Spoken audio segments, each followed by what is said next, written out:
DRUPON.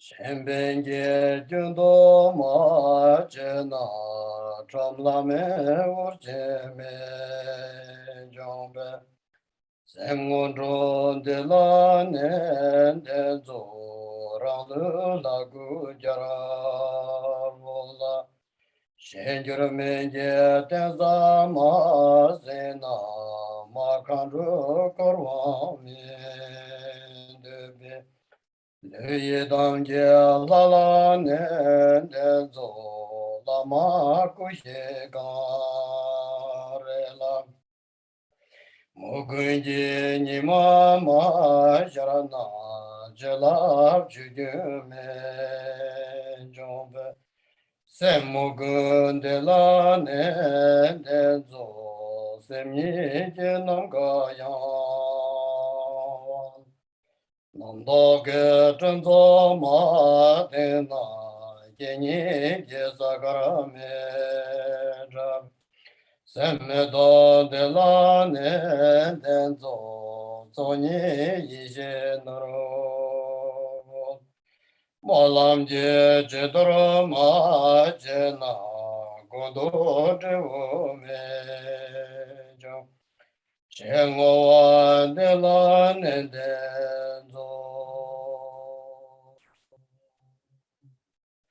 Daraji janje de le naroda marpa mela choche gambo va pomo chua jawa trigomba kaju lama namla janda lo sheche kala kembe kengro je tuche wasa tuche lingla po jave temba kune senzebe kaju rinpo chela chanza lo wami choche yenge po chane tasu sanje kunje ngoy Rasam chuku ngozo tongzewe tsawe name shala chanza lo kanta chochu tongken chikdena deshen loma jirwa kansu da Tingtre tambe chuje chandamne sembran dopa tamche derchije namulai kedan ludan no cheke chobum dada miye kedan jang Drawa kunje trake chesamba tamche kedu take cho do.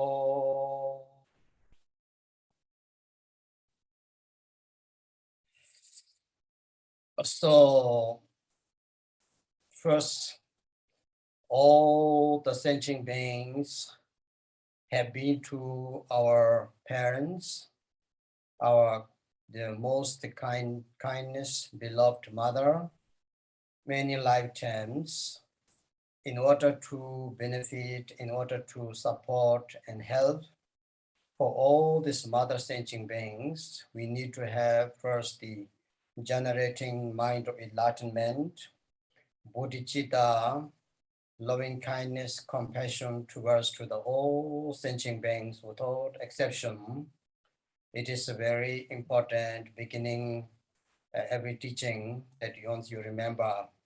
May I, all sentient beings, free from suffering and causes of suffering. So free from the suffering which we experiencing now, suffering that which they experiencing now, which they're having problems now, and they not only that the causes or the cause of the sufferings, the causes of suffering is the 10 non-virtue, and then the 5 mind poisons, the 51 mental faculties are the causes of the suffering. So we wish that all sentient beings, without exception, be free from suffering and cause of the sufferings.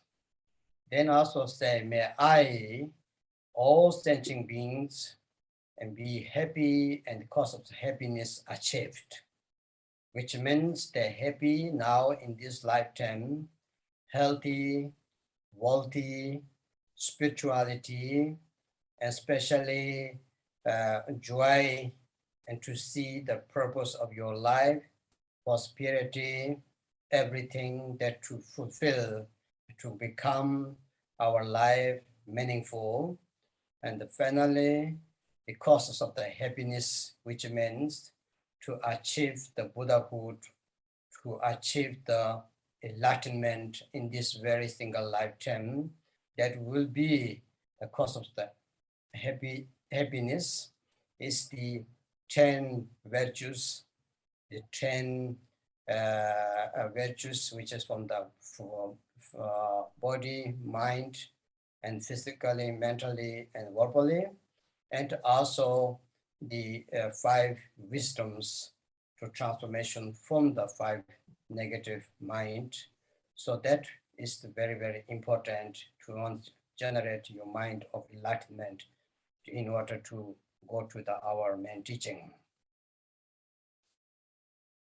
Trước hết thì chúng ta cần phải ý thức được tất cả chúng sinh đều đã từng nhiều đời nhiều kiếp làm cha làm mẹ của chúng ta.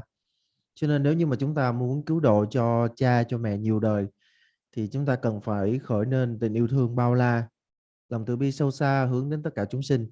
Đây là điểm rất là quan trọng. Chúng ta là Phật tử, chúng ta muốn gì thì trước hết cũng phải nghĩ tưởng đến chúng sinh. Và đầu tiên là phải nguyện cho chúng sinh thoát khỏi khổ đau và nhân của khổ đau.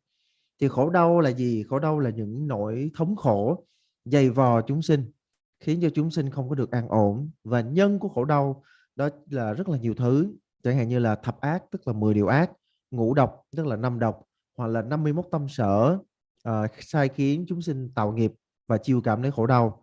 Thì chúng ta cần phải quán chiếu điều này thật là chắc chắn ở trong lòng của mình. Và kế đến là chúng ta sẽ nguyện cho chúng sinh được an vui và nhân an vui. Thì an vui là sự tự tại, an vui là sự bình an trong cuộc đời, là những điều dễ chịu, nó khiến cho chúng sinh được thoải mái, dễ chịu. Còn nhân của an vui đó chính là sự tỉnh thức và giác ngộ. Tất cả chúng ta đều biết rằng là một khi mà chúng ta đã tỉnh thức, giác ngộ rồi thì chúng ta sẽ không tạo ra những cái nghiệp ác.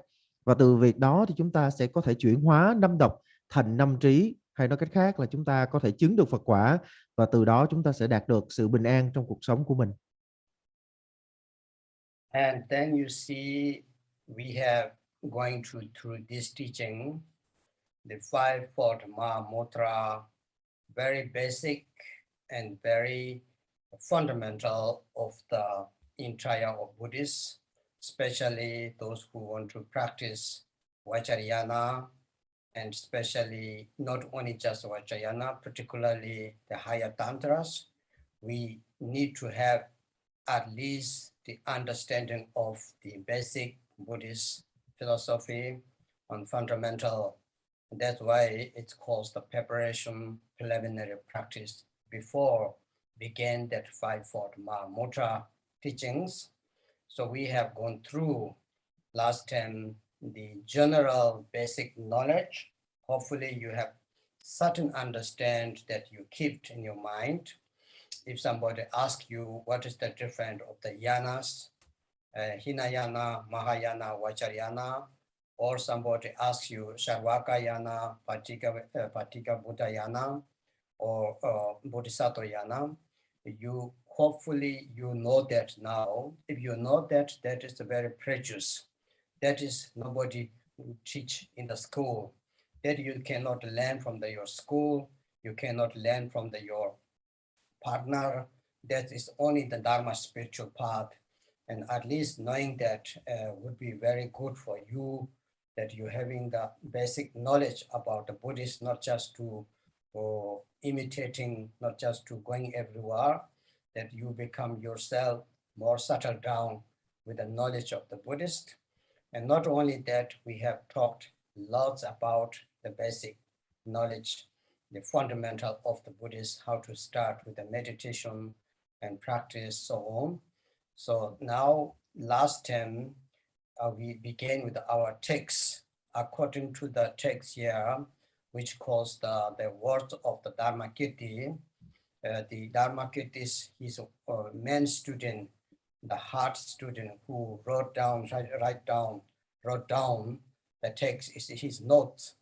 That's why it's called the words of the Dharmakirti. The Dharmakirti's teaching, he just write down, and that is become the now main text of the Jigungga tradition, those who go to the 3-year retreat, those who study the fundamental Buddhist philosophy, those who also want to do the higher Tantra, for example, Chakasambara, Vajavarahi, Hevajara, Guyasamacha Tantra, and the Lama Deva Dorje, which calls that the Guru Vajradeva. These practice, you need to have the basic knowledge about the 5-fold Mahamudra according to the Monroe.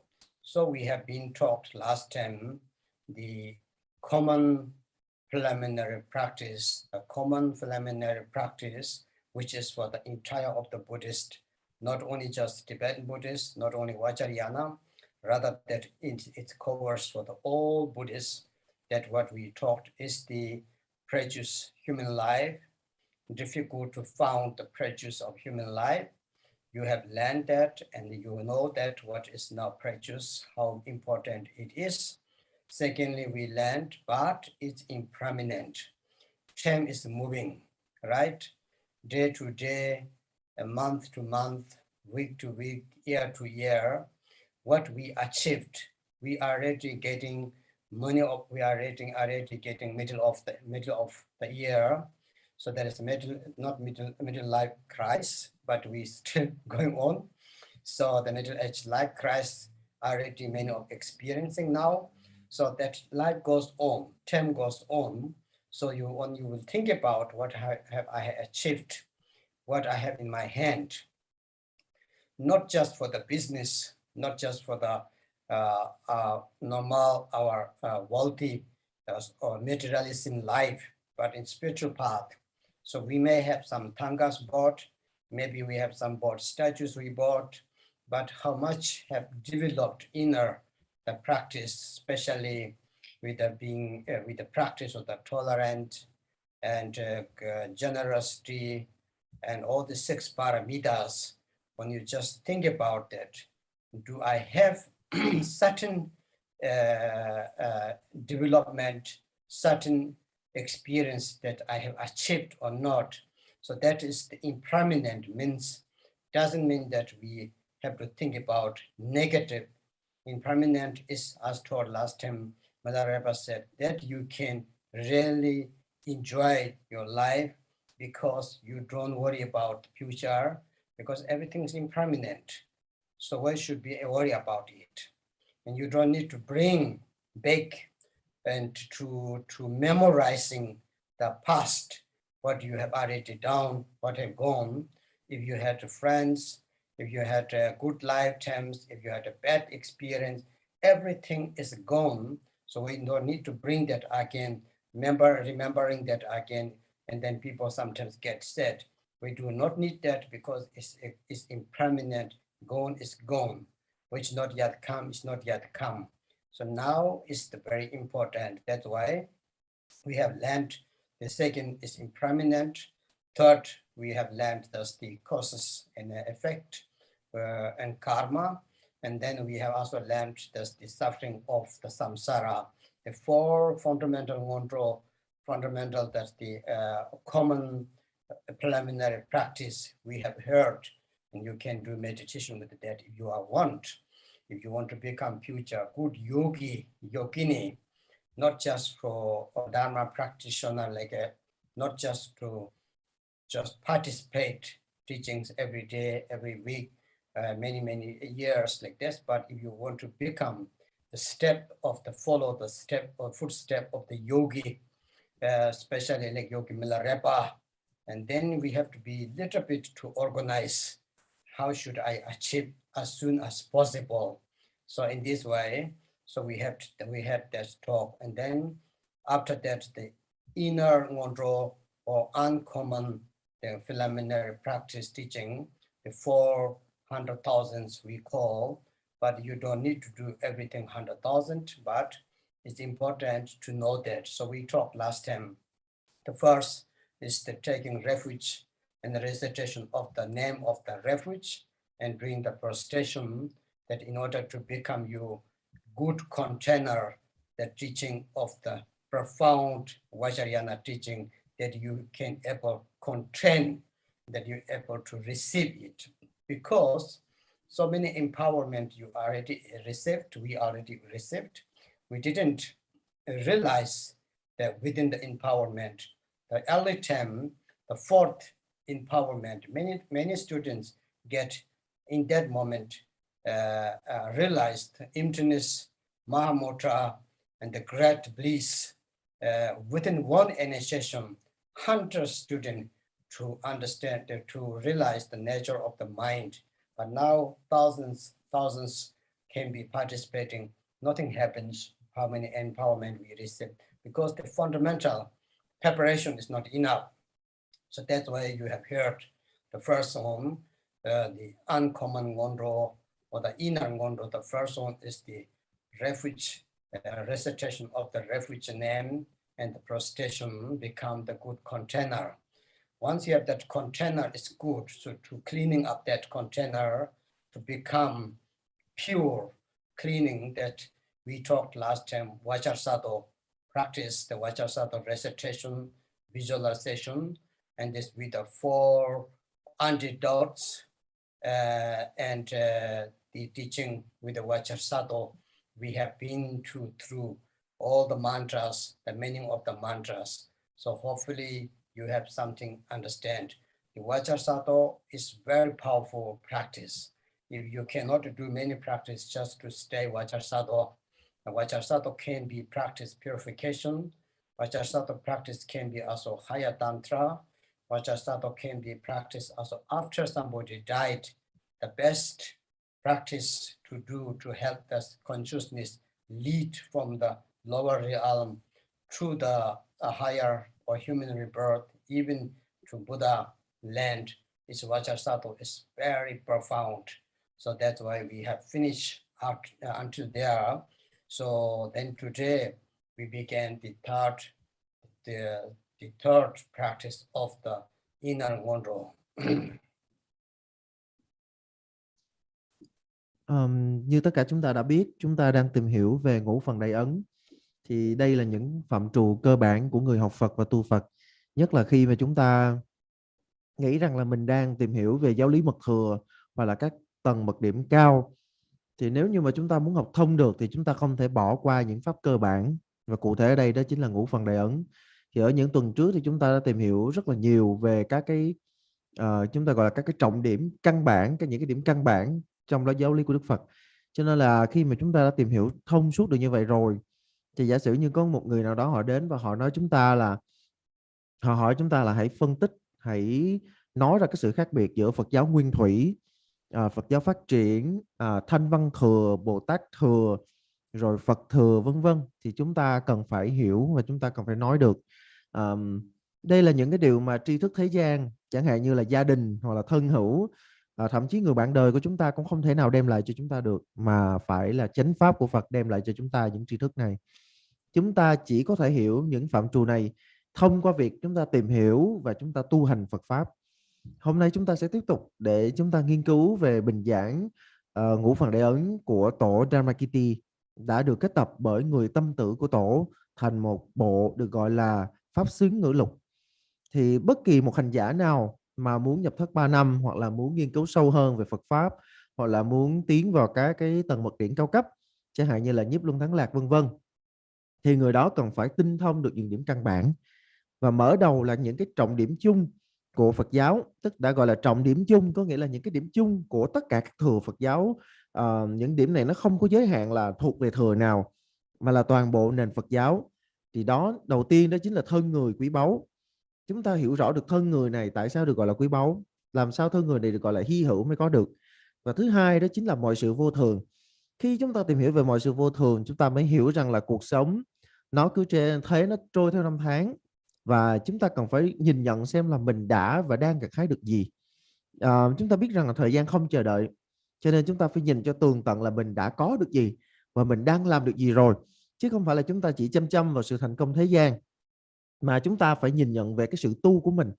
Và sự tu của chúng ta nó tiến bộ hay không, nó có trở nên tốt đẹp hay không, nó không nằm ở vật chất, tức là nó không nằm ở vấn đề là chúng ta có pháp khí nào, chẳng hạn như là chúng ta có tranh thăng ca đẹp hay là tranh thăng ca cổ, cái chuyện đó nó không quan trọng.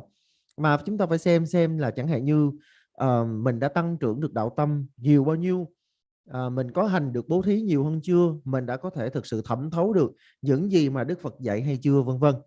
Thì cuộc đời này của chúng ta nếu mà gọi là quan trọng nhất đó chính là sự tỉnh thức. Cho nên là tất cả mọi thứ khác cho dù tốt đi mấy đi chăng nữa thì nó cũng chỉ ở với chúng ta một thời gian thôi. Và cái mà gọi là động lại với chúng ta nó cần phải là chánh pháp. Dù chúng ta có những thứ từ người thân bạn bè, chẳng hạn như những cái lá thư từ người thân và bạn bè mà chúng ta muốn gìn giữ, nhưng mà điều đó là điều không thể, bởi vì mọi thứ rồi sẽ tan hoại. Đó chính là quy luật của sự vô thường. Và thứ ba đó là nhân quả không sai, và thứ tư là luân hồi thống khổ. Thì những cái tri thức về lý nhân quả hoặc là về luân hồi là cực kỳ quan trọng đối với chúng ta. Và chúng ta chưa cần phải nói đến cái việc là chúng ta sẽ trở thành những hành giả kỳ cựu hay là những người Phật tử tuần thành, mà chúng ta chỉ nhắm vào việc xem là liệu mình có xứng là con của tổ hay chưa, mình có xứng là người tiếp bước Đức Milarepa hay là chưa. Và tất cả những điều này nó sẽ nằm ở cái việc là chúng ta đã thẩm thấu được bao nhiêu những cái giáo lý mà chúng ta đã học. Và sau khi chúng ta tìm hiểu về những pháp dẫn nhập gọi là phổ thông thì chúng ta sẽ tiến đến những pháp dẫn nhập gọi là chuyên biệt. Thì đối với những pháp dẫn nhập là chuyên biệt thì chúng ta sẽ được giới thiệu về quy y. Thầy đã chia sẻ với chúng ta về quy y, chúng ta cần phải quán tưởng như thế nào. Thì thực ra tất cả những điều này nó là những cái bước đầu để chúng ta có thể trở thành những cái vật chứa phù hợp để chúng ta có thể nhận được cái dòng cam lộ của giáo pháp mật thừa. Và khi chúng ta nói về tu, chúng ta đừng nghĩ đến chuyện là chúng ta đọc kinh nhiều, hay là chúng ta thậm chí ngày nay có rất là nhiều người họ giữ rất là nhiều đàn quán đảnh, họ giữ rất là nhiều, và sau đó là họ nghĩ rằng là suy cho cùng thì à, đạo pháp của Đức Phật cũng chỉ là về tỉnh giác về tánh không, hay là thể nhập đại thủ ấn, cho nên là những cái kia nó là râu ria, nó không cần thiết, vân vân. Thì chúng ta phải hiểu là chúng ta căn bản không thể nào thiếu những điểm cơ bản, mà đầu tiên đó chính là quy y. Để quy y sẽ là cái bước đầu để chúng ta có thể trở thành vật chứa phù hợp với giáo lý mật thừa. Và thêm đó thì chúng ta đã tìm hiểu về pháp hành kim cang tắc đọa. Thầy đã chia sẻ với chúng ta cách quán tưởng như thế nào, trì nghiệm chân ngôn ra sao, rồi giải thích về câu chú của chúng ta. Thì chúng ta cần phải hiểu pháp hành về kim cang tắc đọa là vô cùng mạnh mẽ. Chúng ta có thể tu trì kim cang tắc đọa trong rất nhiều tình huống, như là một sám pháp, hoặc là như là thậm chí là về mật điển cao cấp, hoặc là sau đó khi ai đó qua đời thì chúng ta cũng có thể giúp họ tái sinh được tình thổ của chư Phật. Và hôm nay thì chúng ta sẽ tìm hiểu tiếp theo những cái pháp sau cái kim tăng tác đọa. So now that the third offering or third preliminary practice is called the mandala offering. The mandala offering is the purpose to accumulate the merits. We need good merits. You know, people want to become spiritually away, and also general life, that you want to have enough prosperity or enough that your life conditions. It's very, of course, everybody wish that. We even wish for the New Year, birthday, we always say healthy, happy, prosperity. We always write that. But most important is the people try lots different way. In the Buddhist practice, Hinduism, also we sometimes have like kind of the worldly deities, worldly goddess, like our Tibet Buddhists, Zambala, Vasudhara, and white Mahakala, and so on and so forth. There's a lot of their practice. Many countries do that. Of course, it's a support to you, but it's only externally you wish somebody that support you from the outside. But inner in your side, what you need is you need to have accumulation, the merits, sonam, Tibet called sonam. So this, if you have no sonam, if you have no merits, if you have no luck, no matter how hard you work, no matter what kind of project you start, and also from the Dharma, it's very difficult to achieve that your Dharma way, or if you want to do something, any kind of project, any kind of that your activities to start, we need always good merits. Without merits, cannot achieve anything. So that way, the mandala is the after you having become the good container to receive the every teaching, every empowerment, as I said, once you have that the refuge recitation and the prostration you did, after that cleaning up all karmas, I thought it's like building house. The first one is the like building house, the refuge recitation name of the refuge, prostration, doing the prostration is the like building house. You have built your house completely finished. Now you cannot just leave it like this. You have to cleaning up. So the Vajrasatha practice is the cleaning. You cleaning up everything. It's become shining bright. It's become very beautiful, right? Now it's empty house. So the empty house, what you can do, how can you live? Now you need the furniture to decorate, to become cozy. In order to make that beautiful home, you need the materials, furniture, for example. So for that you need the prosperity. For that you need the money. For that you need your wealthy, so richness, whatever you need. In order, that is exactly the same. Now the mandala is to build up your beautiful home, your beautiful mandala. In order to do that, we need the merits. So there is the method, mandala, is very important. The Tibetan Buddhist, not only I think before Chinese Buddhist, many Buddhists, the many monasteries become very rich. And some people even don't understand. For example, like South India, the monastery from the Nyingmapa is called Golden Temple. So that even Indians don't understand how rich they become. And they're always asking what kind of secret business they do. So that the real secret is the accumulating the good merits. Understand me? So that's why the mandala is a very good method. Now you don't know how to do it. So you may think, I go to temple, bring flour, bring some yogurt, I don't know, the Thai system, Vietnamese system, you do lots. And some incense sticks you bring to there and you kneel down, you say Namo Buddha, Namo Buddha, Namo Buddha 7 times, I don't know, whatever you say, it's also good, of course. The main accumulation is that you have to accumulate the merits within yourself. And that is called the mandala offering here. There is two merits, common merits, uncommon merits, right? So the common merits, meritorious and non-meritorious. So the common merits here is exactly the mandala offering, what we do now, and what we need to do practice within here. Uncommon merits is within your mind. You can generating the mind enlightenment and practice of the bodhicitta, the 37 dharmas of the enlightenment. It's called not the 37 practice of bodhisattva, but there is 37 dharmas for enlightenment. For example, for the 4 foundation of the mindfulness, the 4 legs of the samadhis, the 5 powers of the sensories, so on. There is the 8 noble path, or the 7 limbs of the bodhicitta practice. So on, there's 37 of the dharmas. Those are the inner uncommon merits. So if you know that how to do, you will not be fooled. Really, believe me. Buddha said, if you do the mandala offering, if you do, you will not be fooled. And that is 100% sure. You don't need to become too rich. Don't need to become too much. Then it's become attachment. Then it makes problem. people change that. People change by the richness.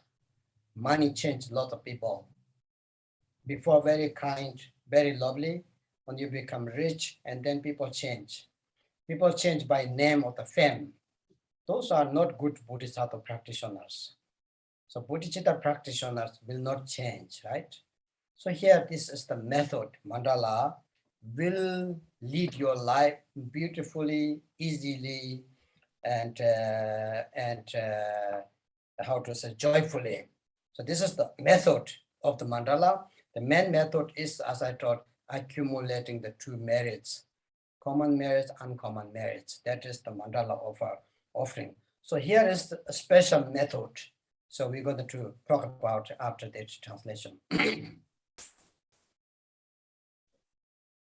Pháp chuyên biệt thứ ba sau Kim Cang Tắc Đọa đó chính là cúng dường Mandala. Thì việc mà chúng ta cúng dường Mandala, chúng ta có một mục tiêu, đó là chúng ta tích lũy công đức. Thực chất ra khi mà nói về công đức thì chúng ta ai cũng cần công đức cả. Khi mà mình nói về con người thì con người chúng ta ai cũng muốn giàu có, hoặc là ít nhất là chúng ta hay gọi là đủ sống, hoặc là đủ điều kiện vật chất. Ai cũng mong như thế cả. Chúng ta có thể thấy được điều này khi mà mỗi năm hết Tết đến, hoặc là khi sinh nhật của chúng ta thì chúng ta luôn luôn chúc tụng nhau, mong cho chúng ta là mạnh khỏe, giàu sang, vân vân. Nhưng mà mỗi người sẽ có cách tích lũy của cải khác nhau. Thì thông thường theo những gọi là trong cái cuộc sống của mình khi chúng ta nói về tín ngưỡng thì chúng ta hay có những vị chúng ta gọi là thần tài. Chúng ta hay nương tựa vào những vị đó, chẳng hạn như là Zambala, hoặc là Vasudhara, tức là Phúc Lộc Phật Mẫu, hoặc là Hoàng Tài Bảo Tôn, vân vân, rất là nhiều vị. Thì dĩ nhiên nếu như mà chúng ta có kết nối với những vị này thì chúng ta sẽ có thể một phần nào đó chúng ta gặt hái được của cải vật chất. Nhưng mà nếu như chỉ tập trung vào các vị đó thôi thì chúng ta chỉ có thể tích lũy được ở mặt bên ngoài mà thôi. Thì cái mà quan trọng nhất quyết định là việc là chúng ta có trở nên sung túc hay không, chúng ta có trở nên đủ sống hay không, nó phụ thuộc vào một yếu tố ở bên trong, đó chính là công đức. Tức là chúng ta phải xem là mình có công đức hay không. Nếu như chúng ta không có đủ công đức thì cho dù chúng ta có cố gắng bao nhiêu đi chăng nữa, cái này là áp dụng cả trong đời lẫn trong đạo. Tức là mình chẳng hạn như mình có một pháp tu, bất kỳ một pháp tu nào, hoặc là bất kỳ một cái dự định, một cái kế hoạch nào, nếu như không đủ công đức thì cũng sẽ rất khó để có thể thành tựu được. Cho nên đây chúng ta thấy là công đức vô cùng quan trọng, và công đức đóng một cái vai trò đặc biệt quan trọng nếu như chúng ta muốn thọ nhận giáo lý Mật Thừa. Thì ở đây chúng ta sẽ thấy rằng là khi mà chúng ta nói về quy y lễ lạy thì nó giống như là chúng ta xây dựng một cái ngôi nhà. Chúng ta xây dựng ngôi nhà, chúng ta xây dựng từ phần móng lên đến mái, rồi sau đó là chúng ta phải vệ sinh. Thì khi mà nói về cái chuyện mà vệ sinh dọn dẹp thì chúng ta nói đến Kim Cang Tắc Đọa, tức là chúng ta vệ sinh dọn dẹp để cái ngôi nhà sau khi mà nó xây xong thì nó sẽ trở nên sạch sẽ. Nhưng mà nếu như nó đã sạch sẽ rồi mà nó lại trống trơn, nó không có gì cả thì chúng ta vẫn chưa ở được. Chúng ta cần phải có những cái tiện nghi, cần có những cái nội thất ở bên trong. Và nếu như muốn như vậy thì chúng ta cần phải có tiền thì chúng ta mới có thể sắm được nội thất. Mình cũng phải có tài chính thì mình mới sắm được nội thất. Thì đây chính là lúc mà chúng ta cần đến cúng dường Mandala. Cúng dường Mandala sẽ giúp cho chúng ta tích lũy được công đức. Thì khi mà mình nói đến cái việc mà cúng dường thì chúng ta thấy là dù là Phật giáo Tạng truyền hay là Trung Hoa hay là bất cứ quốc gia nào thì chúng ta sẽ thấy có rất là nhiều những cái tu viện mà khá là gọi là dư dả, mà đến mức mà người ta cũng không hiểu là tại sao cái tu viện nó lại dư dả. Ở Ấn Độ có một cái tu viện gọi là tu viện Hoàng Kim, Golden Temple, tức là tu viện Hoàng Kim. Thì đây là một cái tu viện mà khá là dư dả. Nó dư dả tới mức mà rất là nhiều người hoài nghi, không rõ là mấy ông sư này ở trong đó mấy ông làm cái gì. Nhưng mà thực chất ra khi mà chúng ta nhìn mà cái nhãn quan của người có học Phật thì chúng ta biết rằng tất cả đều là nhờ công đức mới có được. Và nếu như mà công đức thì chúng ta chỉ có thể thu hoạch được nhờ cái việc chúng ta cúng dường. Và nói về cúng dường thì chúng ta có rất là nhiều cách. Chúng ta có tùy theo cái nền Phật giáo của mình, chúng ta không thể không biết là ở Việt Nam hay là Thái Lan như thế nào. Chúng ta có thể cúng dường sữa, cúng dường hương, vân vân. Tức là chúng ta vào, chúng ta thắp một nén hương, xong chúng ta lễ lạy, xong chúng ta cầu nguyện, thì đó là chúng ta đã dâng lên một nén hương gọi là cúng dường. Thì ở đây khi chúng ta nói về cúng dường Mandala thì cúng dường Mandala sẽ đem lại công đức, hai loại công đức, đó là công đức thế gian và công đức xuất thế gian. Công đức thế gian là những gì mà chúng ta có thể thấy bên ngoài, tất cả những cái tiện nghi, tất cả những cái vật chất của chúng ta, nó là những cái điều kiện bên ngoài. Còn công đức xuất thế gian là những điều kiện bên trong, nó là cái lòng từ bi của chúng ta, nó là trí tuệ của chúng ta, hay nói một cách gọi là sâu xa hơn, nó chính là 37 bồ đề phần. Ở trong 37 độ bồ đề phần chúng ta sẽ thấy có rất là nhiều thứ mà nó không thuộc về thế gian, nó thuộc về xuất thế gian, chẳng hạn như là tứ niệm xứ, ngũ lực, thất giác chi, bát chánh đạo, vân vân. Thì đó là cái sự giàu có ở bên trong. Cho nên khi mà chúng ta nói về sự giàu có, chúng ta đừng bao giờ chỉ nghĩ sự giàu có theo cái quan kiến của thế gian, rồi chúng ta chạy theo, chúng ta theo đuổi những cái tiền tài vật chất. Chúng ta phải ý thức được rằng là nếu như con người mà chạy theo vật chất thì vật chất sẽ thay đổi con người. Có rất là nhiều người ban đầu họ rất là có đạo tâm, nhưng sau một thời gian họ theo đuổi vật chất thì vật chất làm biến chất con người đó, làm biến chất cái người tu đó.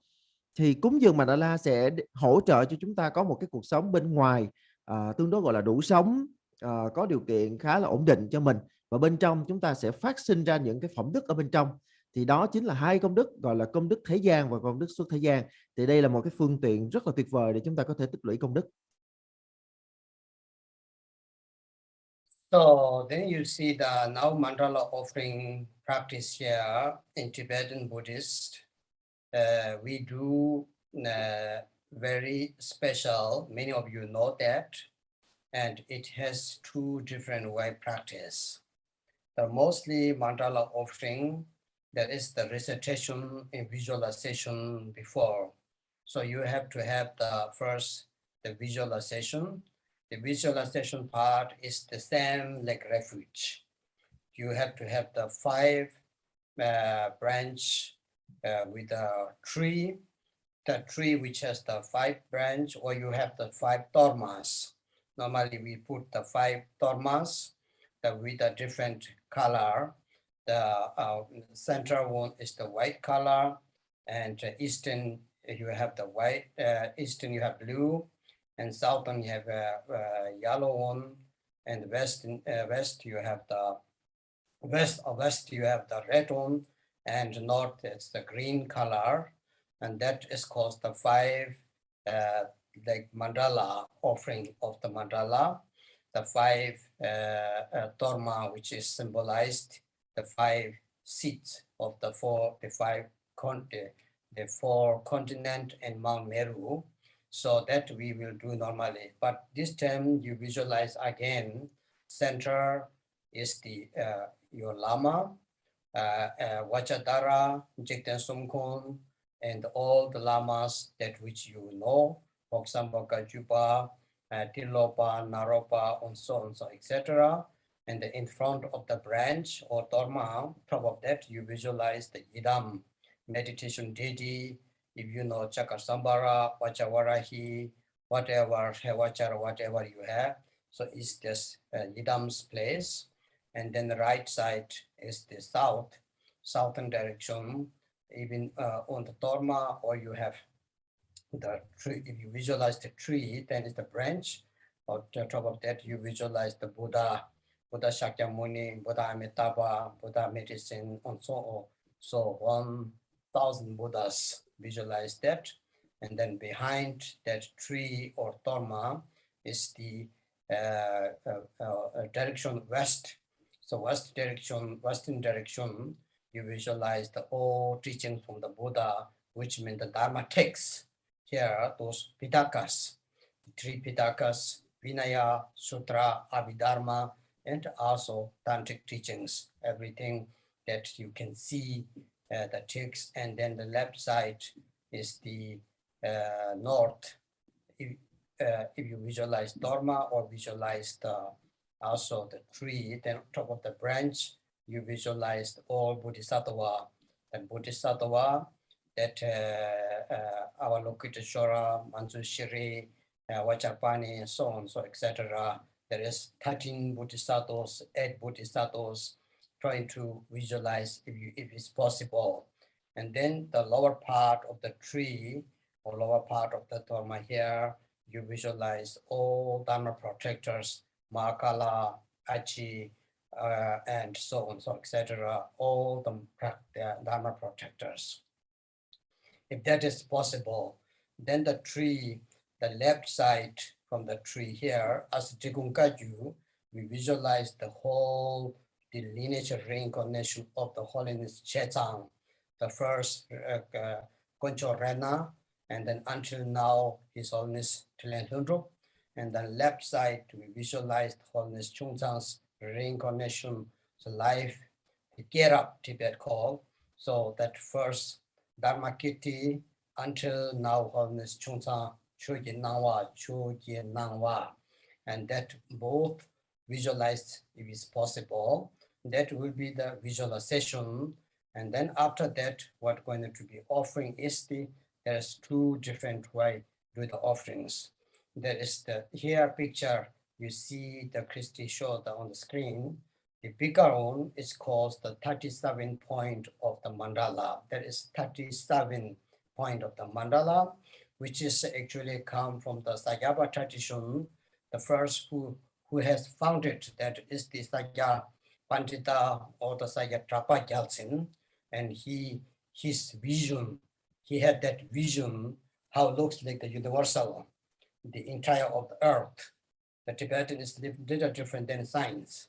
So he has found in this system, and then the left side, the small one, the smaller one you see, and that is called the starting point of the mandala. The starting point of mandala is normally we practice that. So this is very important to how to do that. Okay. Ở như trên màn hình thì chúng ta sẽ thấy nếu như mà chúng ta cúng dường mandala theo truyền thống của Phật giáo Tạng truyền thì chúng ta sẽ có hai cách. Hai cách này ít nhiều thì chúng ta cũng đã từng nghe qua, đã từng có biết qua rồi. Nhưng mà trước tiên là chúng ta cần phải quán đảnh, chúng ta cần phải quán tưởng đã. Tức là khi mà chúng ta cúng dường thì mình phải quán tưởng là mình cúng dường lên ai, đối tượng nào. Thì chúng ta sẽ quán tưởng ruộng phước giống như là cây quy y. Ruộng phước là cây quy y của mình. Thì cái cây quy y của chúng ta, ruộng của chúng ta thì sẽ có 5 nhánh. Thì thông thường nếu như mà chúng ta mà làm toma thì chúng ta cũng sẽ có 5 toma với 5 màu. Toma màu trắng sẽ nằm ở trung tâm, toma màu xanh dương sẽ nằm ở phía đông, toma màu vàng sẽ nằm ở phía nam, toma màu đỏ sẽ nằm ở phía tây và toma xanh lá sẽ nằm ở phía bắc. Tức là 5 toma sẽ tương ứng với lại 5 màu. Thì đây chính là 5 Mandala. Thì 5 toma này biểu trưng cho 4 châu và núi Meru. Núi Meru tức là núi Tu Di. Tức là núi Tu Di ở giữa 4 châu ở xung quanh. Thì chúng ta quán ở đây là chúng ta sẽ quán ruộng phước giống như là chúng ta quán khi mà chúng ta quy y lễ lạy. Và nếu như mà chúng ta quán theo cái ruộng phước của mình á, thì chúng ta sẽ quán ở nơi trung tâm á. Nơi trung tâm sẽ là sư phụ với hình tướng là sư tổ Jigten Sumgen. Chúng ta có thể quán sư tổ Jigten Sumgen rồi các vị tổ phía trên. Xong đó là chúng ta quán cái nhánh ở phía trước. Quán nhánh phía trước thì tất cả các vị hộ Phật mà chúng ta biết đến, chẳng hạn như là Giúp Luân Thắng Lạc hoặc là Kim Cang Hợi Mẫu vân vân. Phía bên phải của sư phụ đó chính là phương Nam, thì phương Nam sẽ là tất cả chư Phật. Nơi đó chúng ta sẽ nhìn thấy là Đức Phật Thích Ca Mâu Ni, Đức Phật A Di Đà, Đức Phật Dược Sư, 1000 vị Phật của hiền kiếp. Và phía sau sẽ là nhánh thuộc về phương Tây, thì ở đây sẽ biểu trưng là Tam Tạng kinh điển, tức là toàn bộ tất cả những kinh văn trong giáo lý của Đức Phật sẽ nằm ở nơi đó, bao gồm cả kinh, luật và vô tỷ pháp. Và phía ở bên trái tượng trưng cho phương Bắc, thì ở nơi đây chúng ta sẽ thấy tất cả các chư Bồ Tát. Chúng ta sẽ có 8 đại Bồ Tát hoặc là chúng ta có 13 vị Bồ Tát vân vân. Thì tất cả các vị đều ở đây, và dẫn đầu là những vị như là Văn Thù, Quan Âm, Thế Chí vân vân. Còn ở phía bên dưới, vòng ngoài phía bên dưới thì tất cả các vị hộ pháp mà dẫn đầu là Mahakala và Achi, thì chúng ta quán như vậy. Và nếu như mà đặc biệt là chúng ta quán, nếu mà những người mà hành giả của truyền thừa Trí Cung á, thì chúng ta quán ở phía trên á, quán ở phía trên của sư phụ, thì phía bên trái tức là tất cả các đời tái sinh của tổ Che Sang, từ vị tổ thứ nhất đó chính là Control Ratna cho đến vị tổ hiện tại là Chile Lundrup. Còn ở phía bên phải là tất cả các đời tái sinh của sư tổ Trung Sang. Đầu tiên vị tổ thứ nhất đó chính là Ramakiti, tái sinh thứ nhất, cho đến vị đời hiện tại là Chukinangwa. Thì đó là nếu như mà hành giả tri cung quán thì sẽ quán như vậy. Và ở phía trên màn hình chúng ta sẽ thấy là có cái vòng tròn lớn và vòng tròn nhỏ. Thì vòng tròn lớn hơn sẽ là 37 điểm Mandala. 37 điểm Mandala này nguyên thủy xuất phát từ dòng truyền thừa Sakya. Đại sư Sakya Drapagansen, Ngài đã có một cái linh kiến, Ngài thấy toàn bộ vũ trụ, và từ đó Ngài đã kiến lập ra cái cách cúng dường Mandala 37 điểm này. Còn ở cái vòng tròn nhỏ hơn là 7 điểm Mandala. Thì 7 điểm Mandala là cái phương pháp mà chúng ta hay dùng hơn, bởi vì nó sẽ đơn giản hơn. So that is the first visualization. And then if you really have the time to do the mandala retreat, if you go to, or traditionally what we do is that we do the offerings mandala 100,000 times with the mandala recitation. There is something we need to recite. There's the recitation, and then within that we do the practice of the mandala. And for that, normally we need special for the mandala's object, that mandala object, and also the mandala substance. So normally we do every day or every week, once we change the substance. If you do the rice, or if you do the also the other substance like wheat, barley, or in Tibetan early times they used to do the mandala with even precious stones, and very expensive stones. Even they did yogis, so they don't really care. They really want to accumulate merit in order to benefit so many sentient beings, right? So there is a different way. Anyway, you need to have the substance to offer if it's possible. So that need to be very clean. If you do every day little rice, if you do every day little wheat or barley, and whatever you use, but you have to be, it's clean. First, you have to wash everything. Sometimes people use the precious stones to make very small, and then you have to wash them, and then you have to also put the saffron on it and then dry it. After that, we use the substance. As much you can do, and that's why you can accumulate more merits. If it's possible, it will be very, very, very good. Okay, so this is up to you, people. What is the possibility you have? You don't need to worry about that. I don't have now. I cannot do that. You don't need to worry that. We just go the traditional way, how the Tibetan lamas do. Until now, you hear the mandala offering, mandala offering. The real mandala offering is not just that we drawing lama some offerings you saw, not like that. We accumulate our own merits. So if somebody do every day once in mandala, you will have really, really good life. If somebody do whole mandala, of course, it's very beautiful. Without that accumulation, it's the very hard. That's why, and so we need the substance. Either you can use the rice, or wheat, or barley, or then best will be the stone. Even if you don't get, you just can even use the sand. It depends with your mind motivation. So if you hear the way, the reason why Gelugpa monasteries are very huge and very great, very much developed, and it's really flourishing very much, because if you know the life history of Lama Tsongkhapa, so Lama Tsongkhapa, he did the mandala offering stone on the rock. On the rock, he did even his all this meat, muscles gone. So he did 100, because he had nothing that time. Through this offering, Gandhin monastery and all this Gelugpa tradition, how beautiful is effort from the Tsongkhapa.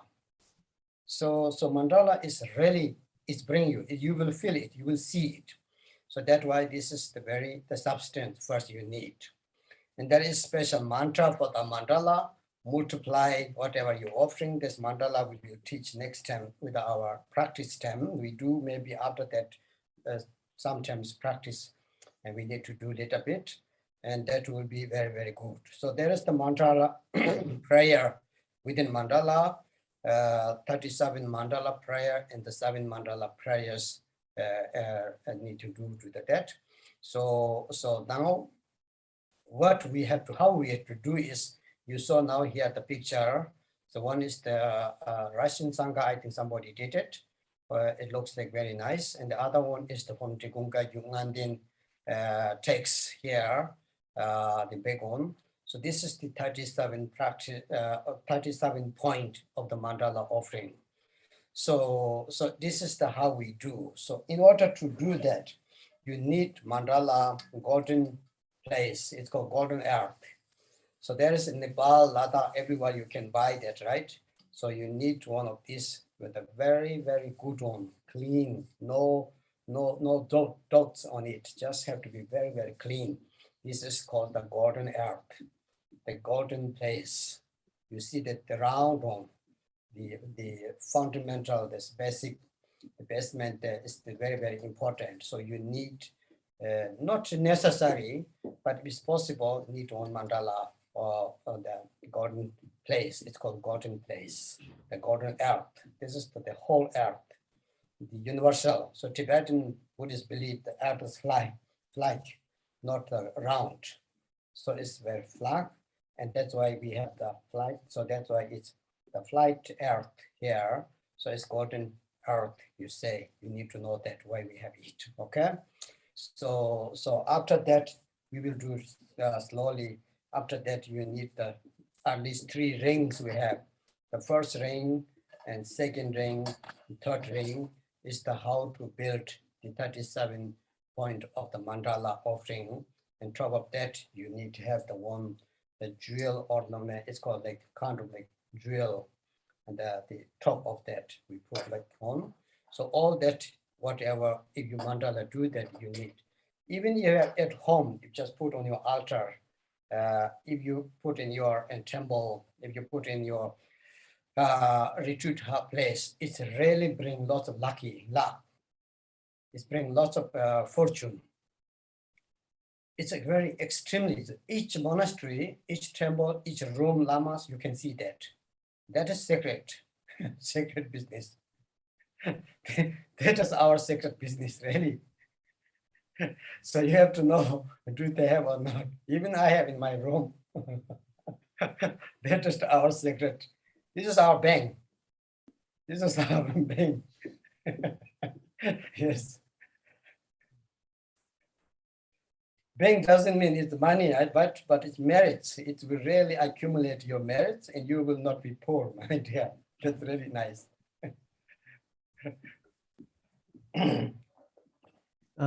Khi mà chúng ta nói về mandala thì cũng giống như khi mà chúng ta nói về túc số, thì con số sẽ là 100.000 lần.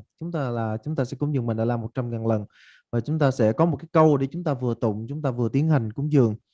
Thì mandala thì chúng ta sẽ có 2 dạng là mandala đối tượng và mandala pháp khí. Mandala đối tượng tức là cái mandala mà chúng ta hay thấy đặt ở trên bàn thờ. Thì chúng ta có thể cúng dường ở trên đó, chúng ta có thể dùng gạo, hoặc là chúng ta cũng thể dùng lúa mạch, hoặc là chúng ta có thể dùng đá quý. Thì cái mà chúng ta hay thấy nhất có lẽ là đá quý. Các loại đá, từ đá bán quý cho đến đá quý, thì đối với lại một hành giả mà chân chính thì đá quý các vị không có để tư lợi cho bản thân. Một hành giả chân chính sẽ đem tất cả đá quý đó để cúng dường mandala, bởi vì các vị ý thức được là một khi cúng dường đá quý bằng tất cả cái lòng thành của mình thì các vị sẽ có thể thu hoạch được cái công đức, và từ cái công đức đó mới có thể cứu độ được cho chúng sinh. Nếu như mà chúng ta dùng bất kỳ chất liệu nào cũng được, dùng gạo, lúa mạch hoặc là đá quý, nhưng mà trước tiên là chúng ta cần phải làm sạch, hoặc là chúng ta rửa đi cho sạch, hoặc là chúng ta dùng nước hồng hoa cho sạch, rồi sau đó chúng ta mới có thể cúng dường được. Khi mà mình nghe cúng dường mandala, trước giờ chúng ta nghe rất là nhiều, nhưng mà cái cúng dường mandala nó không phải là cái việc là chúng ta cho đi hoặc là chúng ta dâng lên cho Tam Bảo rồi cái việc nó dừng lại ở đó. Khi chúng ta cúng dường mandala thì một mặt thì chúng ta dâng lên tất cả những gì chúng ta có, nhưng một mặt khác thì chúng ta sẽ có thể thu hoạch được cái công đức cho mình.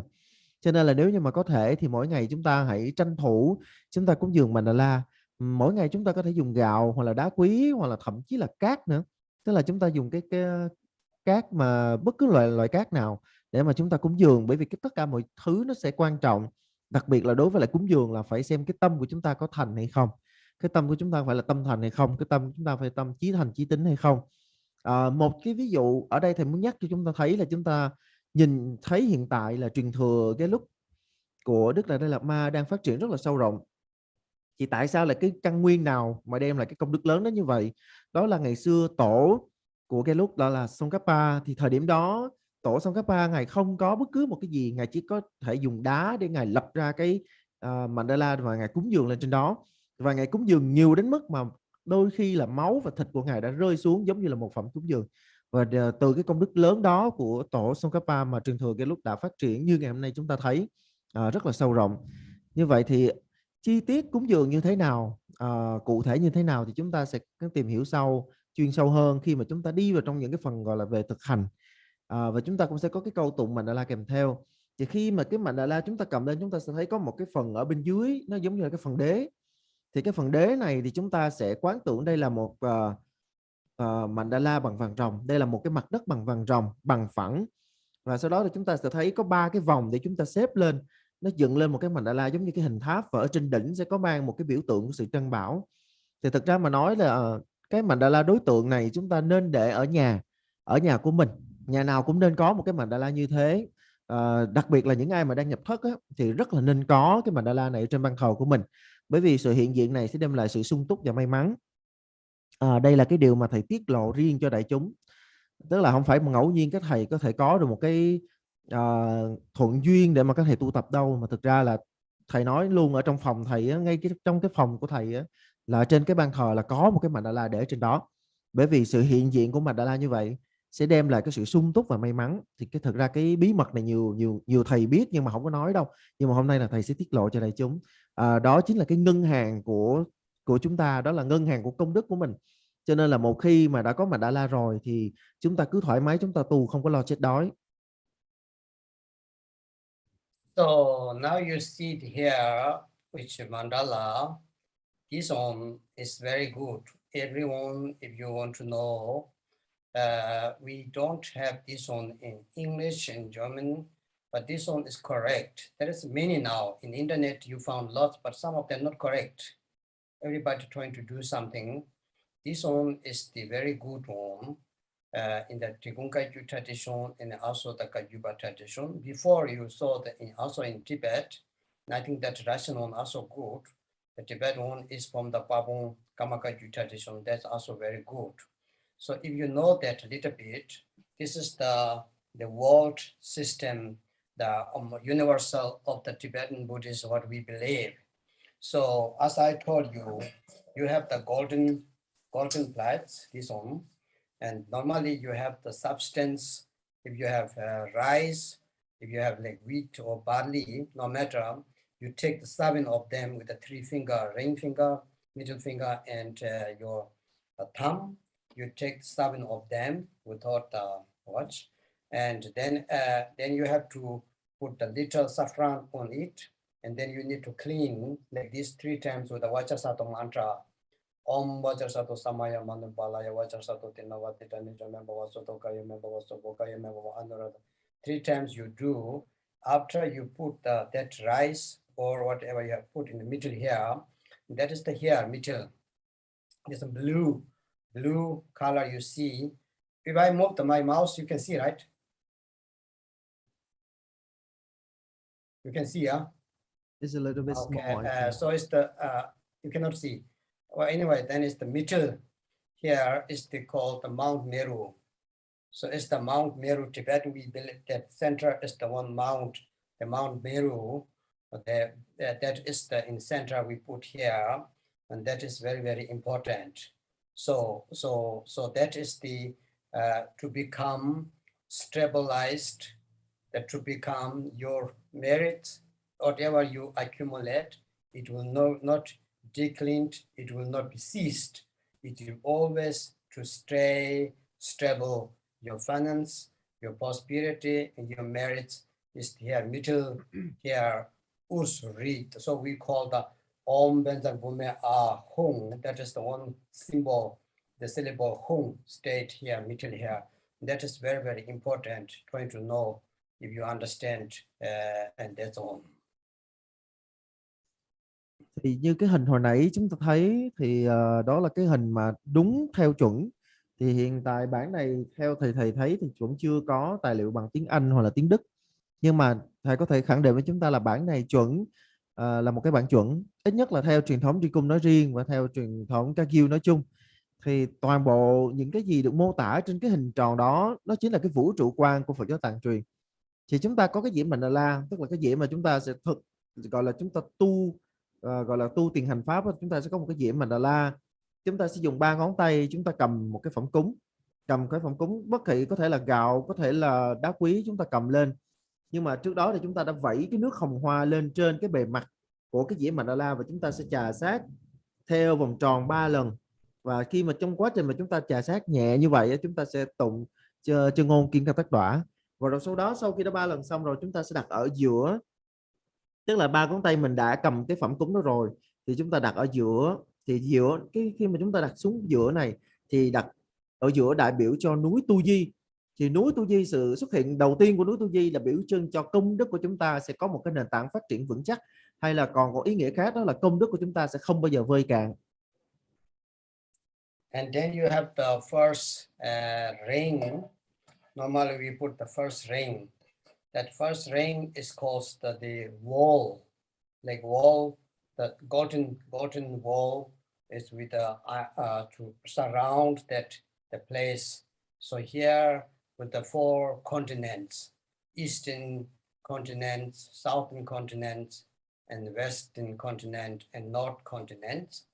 So we are belong to the southern continent, which calls Zambudeva, right? So we belong to the southern here, down here. I think you cannot see my movement, but anyway, so that is very important. So anyway, eastern continent we call is the nice looking body continent. Nice looking body continent means that's excellent body. We call excellent body continent, which if you do the water offerings, the 7 water ball offerings, if you do at your home, if you have it, if you do every day, would be very good. If you cannot do every day, but if you do good way, clean all those bowls and put nice water and put saffron and then make some incense sticks and so clean, that you have future and next life, you have nice, excellent body, means not just only looking that healthy and the energy, power, many things you can do. So that calls the eastern continent is the nice, excellent bodies, excellent figure, excellent image, that continent which call. Và sau khi chúng ta đặt xong rồi thì chúng ta sẽ đặt cái vòng thứ nhất lên trên cái dĩa mandala. Thì ở vòng thứ nhất này sẽ là 4 châu. 4 châu chúng ta sẽ gồm có Đông Thắng Thần Châu, Tây Ngưu Hóa Châu, Nam Thiệm Bội Châu và Bắc Cưu Lô Châu. Thì một số người chúng ta ở đây, khi mà chúng ta đọc các tài liệu, chúng ta đã biết rồi là chúng ta thuộc về vùng được gọi là Nam Thiệm Bội Châu. Thì đầu tiên là Đông Thắng Thần Châu. Thì Đông Thắng Thần Châu còn có một cái tên khác là Tối Thắng Thân Châu. Tức là ở cái châu này là có những cái hữu tình, nó sẽ có cái thân rất là tối thắng. Họ sẽ có cái thân mà đầy đủ cả 7 điểm tuyệt hảo. Thì điều này đến từ cái công đức nhờ là cúng nước mỗi ngày. Khi mà chúng ta cúng dường 7 chén nước trên ban thờ của Tam Bảo mỗi ngày, thì cái kết quả trong đời vị lai chúng ta sẽ có một cái thân thể mà gồm cả đủ 7 hảo tướng, tức là 7 cái điểm tuyệt diệu. Cái thân đó không những là thân thể đẹp mà còn mạnh khỏe, đầy sức sống vân vân. Thì đó chính là lý do tại sao mà Đông Thắng Thần Châu còn được gọi là Tối Thắng Thân Châu. When we hold this, so here and direction here is the eastern, so you put the rice or whatever barley stone, whatever you have, you put here first. That calls the excellent Buddhist continent or imagined continent. Then you come always here clockwise south. The southern is called the southern is the wish fulfilled continent. Thus there is the tree which fulfilled all the wish that what you wished. That actually supposed to be we. We are the human here, the continent which calls the southern direction from the Mount Meru. So we are in south. In the Tibetan Buddhist terminology, okay, don't think about the Western science today, just forget it. Scientist investigation or whatever, you just forget today. So mandala, you have to follow the Tibetan Buddhist system, the world formation. So that's why it's north, is the excellent wish fulfilled. So this is very good. If you offer through a flower to the Buddha, if you bring always like fruit in your altar, every day, if it's possible, if you have no possibility, of course, if you have possibility, change your fruit new and change your, bring the flower, tremble monastery, Buddha, shrine room, and if you do that continuously, so you will be able to fulfill your wish. That's just the meaning of that. It doesn't mean something existing that you can go there, not like that. So it's called the wish fulfilled continent, Jambudeva. There's tree which called Jambudeva tree that will wish fulfill for you. So this is the southern direction. The first rain goes the first home. Then here to you is the western direction. The western direction here is the continent name is not very special. It's called the unpleasant sound. So unpleasant sound, which means that sound unpleasant is those people who don't want to hear for example, are not able to hear all this unpleasant sound here. In the teaching, say, is that because here that you can hear the good Dharma.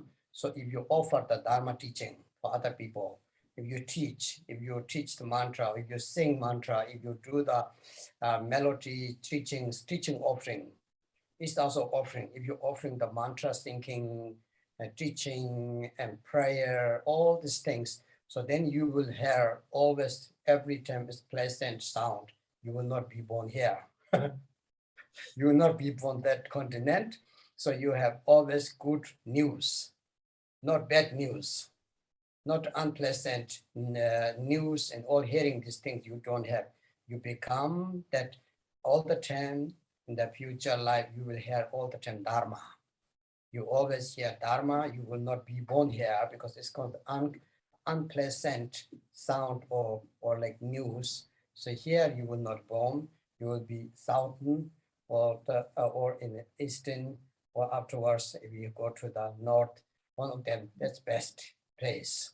So that's why it is very important, offering the melody, offering the sound, trying to sing nice.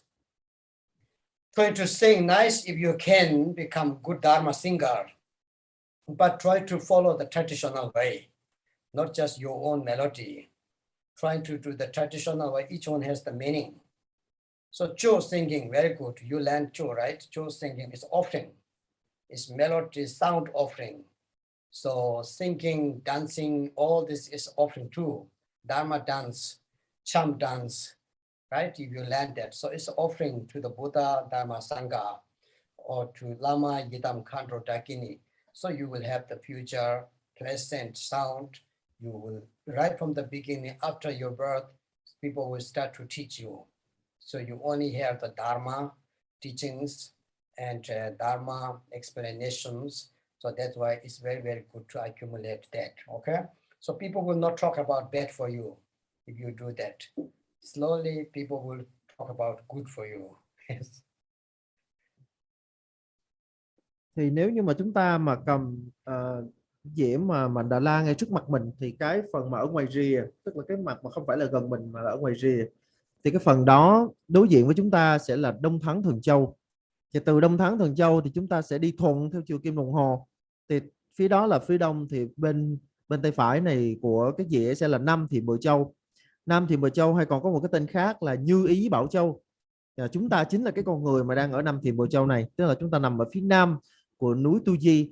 Thì ở đây xin nhắc lại một chút là chúng ta đừng dùng những cái ý niệm của khoa học, tức là chúng ta nói khoa học thế này, khoa học thế kia, mà chúng ta học cái nào thì chúng ta theo đúng cái hệ thống của cái giáo lý đó. Tức là chúng ta đang học theo hệ thống của Phật giáo Tạng truyền thì chúng ta sẽ nói theo Phật giáo Tạng truyền. Thì nếu như chúng ta có thể cúng dường hoa, cúng dường vật thực, tức là cúng dường đồ ăn thức uống, nếu như mà mỗi ngày có thể thay hoa, mỗi ngày mà có thể thay đồ ăn được thì tốt. Còn không thì chúng ta cứ đến kỳ chúng ta lại thay hoa, chúng ta thay vật thực, hoặc là chúng ta có thể đem hoa hoặc là vật thực đến điện thờ, chùa miếu vân vân để chúng ta cúng dường lên Tam Bảo. Thì cái kết quả của những điều này là chúng ta sẽ như ý tất cả mọi cái sở cầu của mình. Và đó do tại sao mà Năm Thiểm Bờ Châu được gọi là Như Ý Bảo Châu là như vậy. Và kế đến ở phía gần mình nhất sẽ là Tây Ngưu Hóa Châu. Thì Tây Ngưu Hóa Châu còn có một cái tên khác là Hữu Hảo Âm Châu hoặc là Diệu Hảo Âm Châu, tức là cái châu mà có cái âm thanh rất là diệu hảo, cái âm thanh rất là tốt đẹp, không có những cái âm thanh chói tai hoặc là trái tai. Ở đây thì các hữu tình có thể nghe được pháp âm Cho nên nếu như chúng ta mà có những cái hoạt động như chúng ta thuyết pháp, chúng ta chia sẻ giáo lý, hoặc là chúng ta cúng dường nhã nhạc, thì cái kết quả của những đời sau là chúng ta luôn luôn nghe được những cái âm thanh diệu hảo, những cái tin tức tốt lành. Và trong tương lai thì tất cả những cái âm thanh tốt đẹp, những cái tin tức tốt lành, và thậm chí là giáo pháp của Phật sẽ có thể được truyền đến tai của chúng ta, sẽ đến được tai của chúng ta. Và chúng ta có thể dâng lên những cái âm điệu, nhưng mà chúng ta cần theo đúng truyền thống. Tức là khi mà chẳng hạn như trước đây chúng ta có học về trảm đoạn pháp, tức là pháp trước, thì chúng ta có rất là nhiều âm điệu, nhưng mà những cái âm điệu đó chúng có lý do để tồn tại, cho nên là mình chỉ học theo thôi, mình đừng có sáng chế gì hết. Thì chúng ta có thể dâng lên những âm điệu đó, và cho đến những cái vũ điệu cũng vậy. Những cái vũ điệu kim cương rồi lama dance vân vân, thì chúng ta cũng có thể như là một cái hoạt động để chúng ta dâng lên cho Tam Bảo, và chúng ta sẽ thu hoạch được trong tương lai là âm thanh diệu hảo. And then is the north,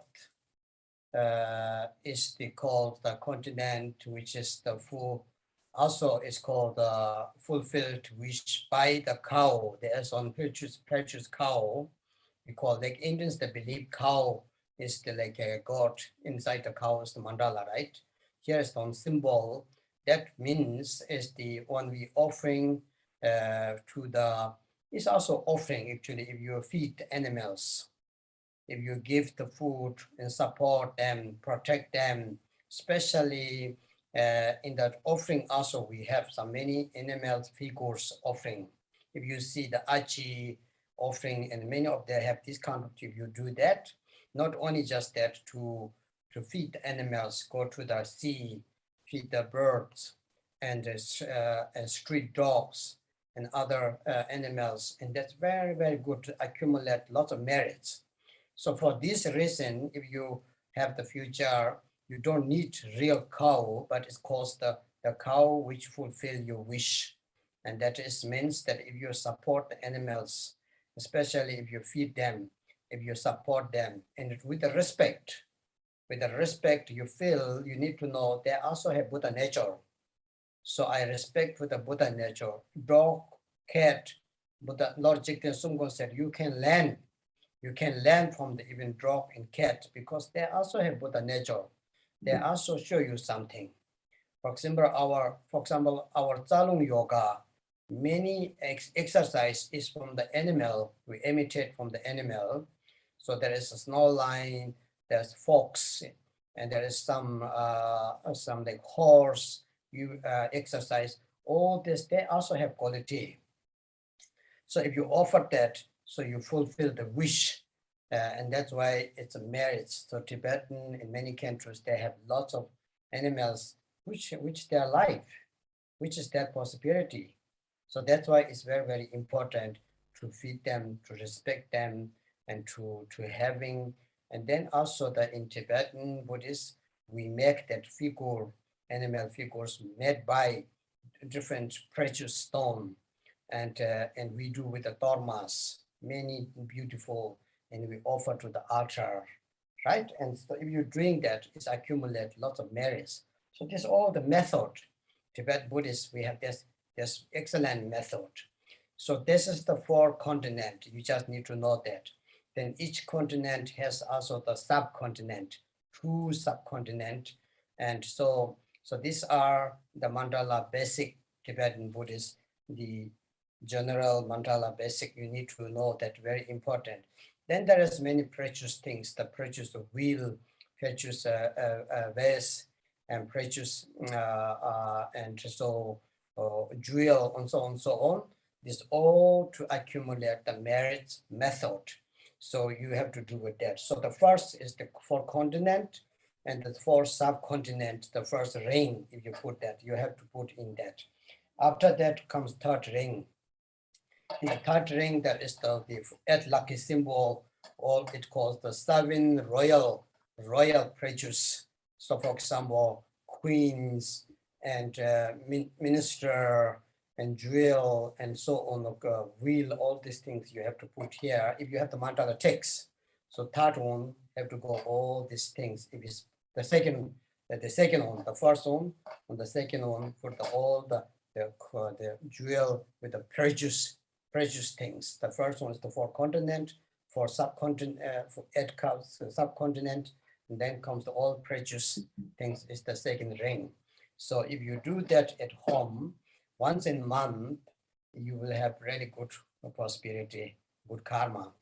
And then comes the third one, you see here, and third one comes to the offering dakinis. There is 8 dakinis in coming to the third one. 8 dakinis, it will fulfill nice mandala. After that, you will have the sun, left side sun, right side sun, left side moon, and then center, there is the jewel. So it will be very beautiful mandala. Và tiếp theo là Bắc Cu Lô Châu. Thì Bắc Cu Lô Châu còn có một cái tên là Mãn Nguyện Ngưu Châu. Chữ ngưu trong từ chữ ngưu là con trâu trong tiếng Hán Việt. Mãn Nguyện Ngưu Châu. Thì nếu như mà chúng ta có thể tức là khi mà chúng ta nhìn thấy chư Phật á, đôi khi các ngài sẽ có những cái vật cưỡi, chúng ta gọi là các linh thú của chư Phật á. Thì nếu như chúng ta có thể tạo hình các linh thú này rồi chúng ta dâng lên cho chư Phật, hoặc là một cái việc thiết thực mà dễ làm nhất đó là chúng ta gặp loài vật nào mà đang gặp hiểm nạn, chúng ta cứu giúp cho các loài vật đó, và chúng ta có cái sự tôn trọng các loài vật, thì trong tương lai chúng ta sẽ có thể đạt được gọi là một con trâu sẽ đem đến cái sự mãn nguyện cho mình. Thì đó cũng chỉ là một cái hình ảnh có thể là ẩn dụ thôi, không nhất thiết phải là một con trâu xuất hiện với chúng ta, nhưng mà nó sẽ đến với chúng ta giống như là một cái sự mãn nguyện tất cả mọi thứ cho mình. Và thêm nữa, giống như lời của sư tổ Sikten Sungon ngài đã từng dạy, tổ nói rằng là thực ra loài vật cũng có Phật tánh, cho nên thực ra chúng ta không nên xem thường loài vật, mà chúng ta có thể học được rất nhiều từ loài vật, thậm chí kể cả con chó con mèo cũng có cái để cho chúng ta học. Và ở trong các pháp mà có liên quan đến sa lung thì sẽ có rất là nhiều pháp mà chúng ta thấy có tên của loài vật, cho nên là chúng ta tôn trọng thứ nhất là chúng ta tôn trọng các loại linh thú, tức là những con vật cưỡi, những con vật mà đi theo chư Phật chư Bồ Tát. Chúng ta có thể tạo hình linh thú, trong những cái đàn chúng ta có thể thấy là các vị sẽ tạo ra hình linh thú rồi bằng tô ma, sau đó sẽ dâng cái tô ma đó lên cho chư Phật, hoặc là chúng ta có thể cứu giúp các loài vật, thì cái công đức sẽ phát sinh cho chúng ta. Chúng ta thấy đó, trong Phật giáo có rất là nhiều phương tiện để chúng ta có thể thu hoạch được công đức, và đó là 4 châu, 4 châu Đông Tây Nam Bắc, và mỗi châu thì sẽ có tiểu châu, tức là 2 cái gọi là cái châu nhỏ hơn đi cùng, và đó là cơ bản về Mandala. Rồi thì cái ở phía trên, ở trong đó nữa chúng ta sẽ có chẳng hạn như là bảo luân, tức là bánh xe báu, bảo bình, bình báu, bảo châu, viên ngọc báu, vân vân. Thì tất cả những điều này khi chúng ta dâng lên là cái phương tiện để chúng ta tích lũy công đức. Và cái vòng tiếp theo, tức là cái vòng mà chúng ta vừa đặt lên, thì cái vòng nhỏ hơn mà chúng ta đặt lên sau đó sẽ là hoàng gia thất bảo. Hoàng gia thất bảo tức là thất bảo là 7 món báu vật của hoàng gia, thì sẽ có vua, có nữ hoàng, ngựa, voi, rồi đại tướng, vân vân. Thì nếu như mà chúng ta mà mỗi tháng một lần mà chúng ta có thể cúng dường Mandala mỗi tháng một lần mà chúng ta có thể cúng dường Mandala như vậy, chúng ta dâng lên cho Tam Bảo thì rất là tuyệt vời. Điều đó có thể đem đến cái công đức cho chúng ta có thể như ý tất cả mọi sở nguyện của mình. Và cái vòng cuối cùng là cái vòng mà tượng trưng cho bát thiên mẫu, tức là 8 vị thiên mẫu, mỗi vị sẽ tượng trưng cho một thức để mà cúng dường lên cho Tam Bảo. Rồi sau đó là chúng ta sẽ ở trên cùng thì chúng ta sẽ có nhật nguyệt, tức là bên phải là mặt trời, bên trái là mặt trăng, và phía giữa là cái biểu trưng cho cái viên Bảo Châu. Thì như vậy là chúng ta đã có từ dưới nền tảng phía dưới cho lên tới đỉnh được toàn bộ một cái mandala. So that is very important, offering mandala. As I said, if you do that mandala offering with rice or barley or stone, the Tibetans, I think early time they used with the very much precious stones. Of course, you don't need to do that nowadays. Because, you know, I heard our Holiness, Dikung Holiness, Dikung Kyangkon Chetsa now, His Holiness, when he was Lada, and then when he do the mandala offering retreat time, and he has on precious stone, C, it's called C. It's a C, it's nickel, it's very expensive, right? So he got from his mother, and that is the only he has most that time. That time is very early time. He has not much. So one day, he almost chopped that C because he wanted to mix with his mandala substance. So he was almost chopped. There was a Lama Tenzin called his attendant. His attendant held his hand. He said, no, don't chop this seed. It's very expensive. And Holiness taught him, you have to, how to say, let go it, offering it. It will bring you back everything.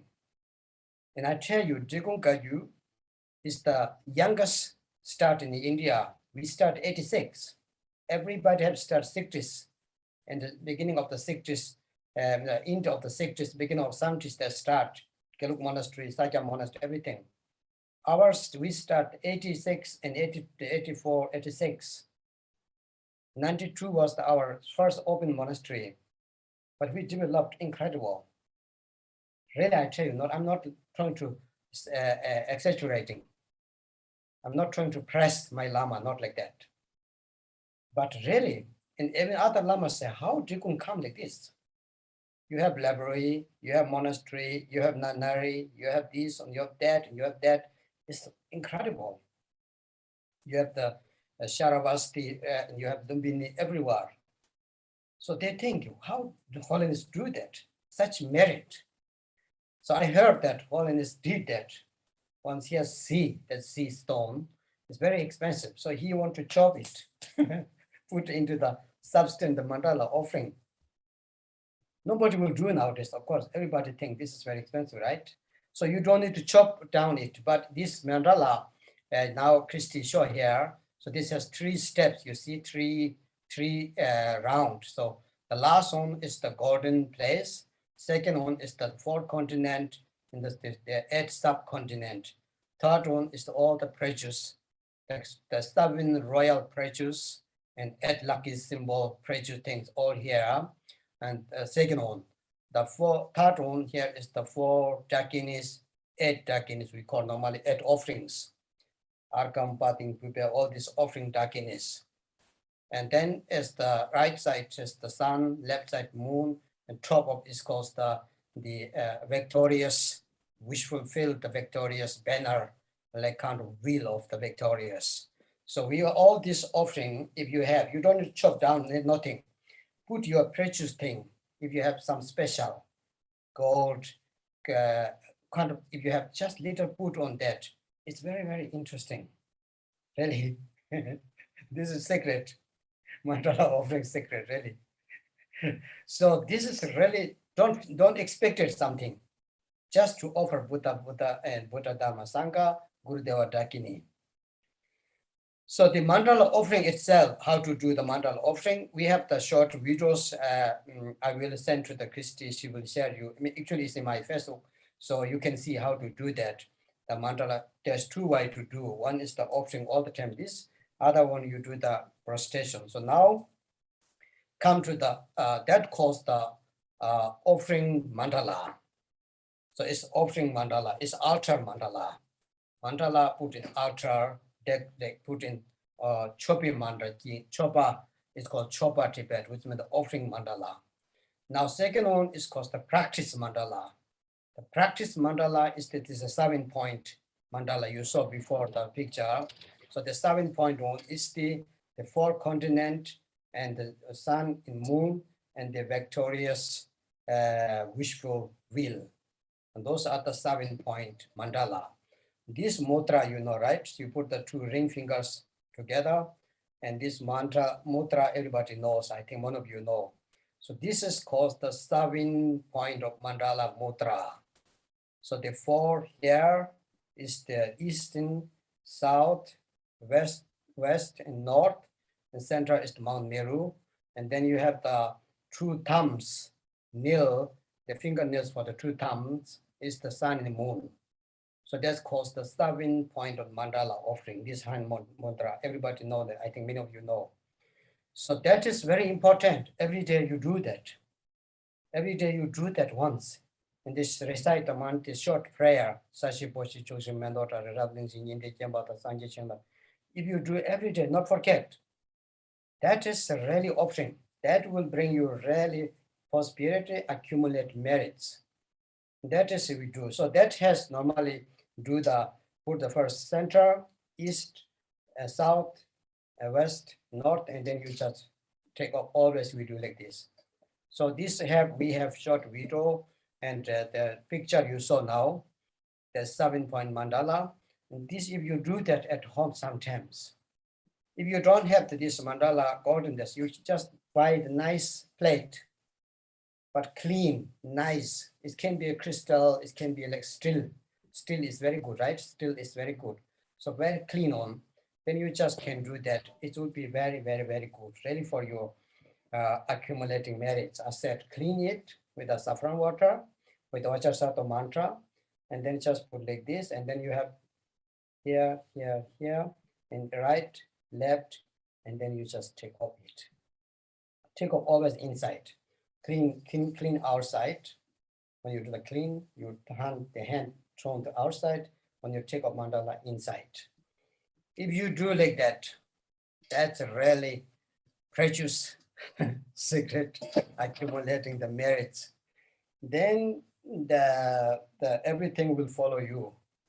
You don't need to work very hard. Remember, Kadamba Master said, before I follow after the materialism, materials. I don't get, he said. For example, easy way to say, he said, before I followed after money, he said, I don't get it. But now money follow me, he said. Even I go to mountain, people always bring something, offering something. So this is very precious mandala offering. This life, in next life is, as I said, accumulate merits that you to achieve the Buddhahood, to achieve the enlightenment within that practice. So that is the very important, the mandala offering part. You need to know that. So our Digunga yogis, we have lots of beautiful stories. You know, Tuan Rinpoche, once his attendant come home, he gave everything. And the attendant said, what is the fridge? In India, we have it's very hot. So he has fridge. No, we bought the fridge and the fridge was gone. He gave somebody else. Something like that happened. But how famous now? After he built Rinzheling Monastery, the Rinzheling Monastery in Nepal, the source of the income was Tuan Rinpoche. Really. Not he make money in the business, but his these merits, he's become like real Zambala. And so benefit lots.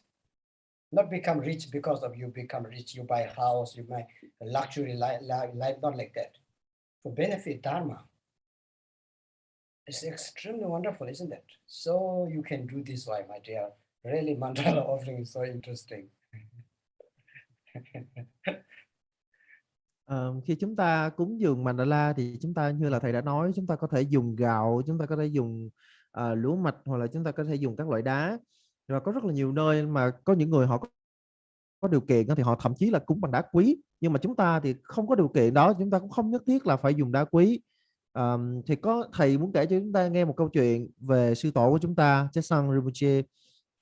Khi mà tổ đang ở La Đắc và tổ nhập thất cúng dường Mandala, thì tổ có một cái viên đá di. Tất cả chúng ta đều biết là viên đá di là đá rất là quý, rất là đắt tiền. Tổ có một viên đá di cực kỳ quý mà tổ thừa hưởng từ người mẹ của mình. Nhưng mà một ngày nọ thì Lama thị giả tên như là Lama Tenzin, thì Lama thị giả mới chạy vào phòng thì thấy tổ đang cố gắng nghiền cái viên di đó, đang cố gắng đập cái viên di đó ra để mà cúng dường Mandala. Thì Lama thị giả đến cầm tay tổ giữ lại và nói là tổ cái viên đá di này rất là đắt tiền, không thể nào làm như vậy được. Nhưng mà tổ cười, tổ nói là không có sao hết, mình có tất cả những gì quý báu hết, mình cứ dâng lên cho Tam Bảo rồi tất cả, rồi một mai là mình cũng lại có thôi, không sao cả. Và thế là tổ đã quyết tâm tổ phải đập cái viên đá di đó ra để mà cổ cúng dường Mandala. Thì truyền thừa trí cung của chúng ta, thực ra mà nói từ khoảng đâu những cái năm 86, thì đôi khi là chúng ta còn phải sống nhờ những cái tu viện khác, sống nhờ những tu viện của Sakya. Nhưng mà cho đến từ năm 92 trở về sau thì chúng ta đã bắt đầu gọi như là phát dương quang đại rất là lớn. Thì trước đó nhiều khi mình phải ở nhờ, nhưng mà giờ đây tất cả mọi người khi mình nhìn lại dòng truyền thừa trí cung thì đều vô cùng ngạc nhiên. Nào là tăng viện, ni viện, thư viện, chúng ta thấy là bao nhiêu cái công trình của truyền thừa trí cung trên thế giới này đều xuất hiện. Tất cả những điều này nó đến từ cái quyết tâm ngày xưa của tổ của chúng ta. Tổ nỗ lực, tổ quyết tâm, tổ phải đập cái viên di này ra để mà cúng dường. Tổ biết nó là quý, và chính vì nó quý cho nên tổ mới muốn cúng dường cho Tam Bảo. Để rồi bây giờ chúng ta nhờ cái công đức đó của tổ mà chúng ta thấy Trong truyền thừa Rikun chúng ta làm được điều gì? Thì bây giờ nếu như mà mình mà có một cái viên đá di ở trên tay, có ai dám mà đập cái viên đá di đó ra để mà cúng Tam Bảo? Nhưng mà đối với tổ không quan tâm, tổ chỉ có một lòng tổ muốn cúng dường cho Tam Bảo thôi. Thì khi mà chúng ta nhìn cái mandala mà chúng ta để trên ban thờ, chúng ta gọi là mandala ban thờ, thì chúng ta sẽ thấy là cái tầng dưới nó là núi Tu Di, là 4 châu, rồi phía trên là 8 châu phụ, rồi phía trên nữa là hoàng gia thất bảo, phía trên nữa là 8 vị thiên mẫu cúng dường, rồi ở phía trên là bên phải là mặt trời, bên trái là mặt trăng, và ở giữa là cái viên bảo châu. Thì hoặc là chúng ta có thể hiểu là đại diện cho cái tràng phan, tức là cái lòng chiến thắng. Thì tất cả những điều đó là những cái mà chúng ta phải cố gắng chúng ta nhớ. Thì thực ra ở đây thầy muốn tiết lộ với chúng ta một cái bí mật gọi là bí pháp cúng dường mandala, đó là chúng ta học theo tổ của mình, là có bao nhiêu mà vật mà quý nhất chúng ta dâng hết lên cho Tam Bảo, đặt ngay trên cái mandala đó. Đó là cái bí pháp cúng dường mandala. Và khi mà chúng ta đặt lên, chúng ta đừng kỳ vọng bất cứ một điều gì, chúng ta phải dâng hết bằng hết cái tâm thành của mình, bằng tất cả mọi thứ mà chúng ta có. Thì đơn giản là chúng ta dâng lên cho Tam Bảo, bởi vì Tam Bảo xứng đáng được thọ nhận cúng dường như vậy.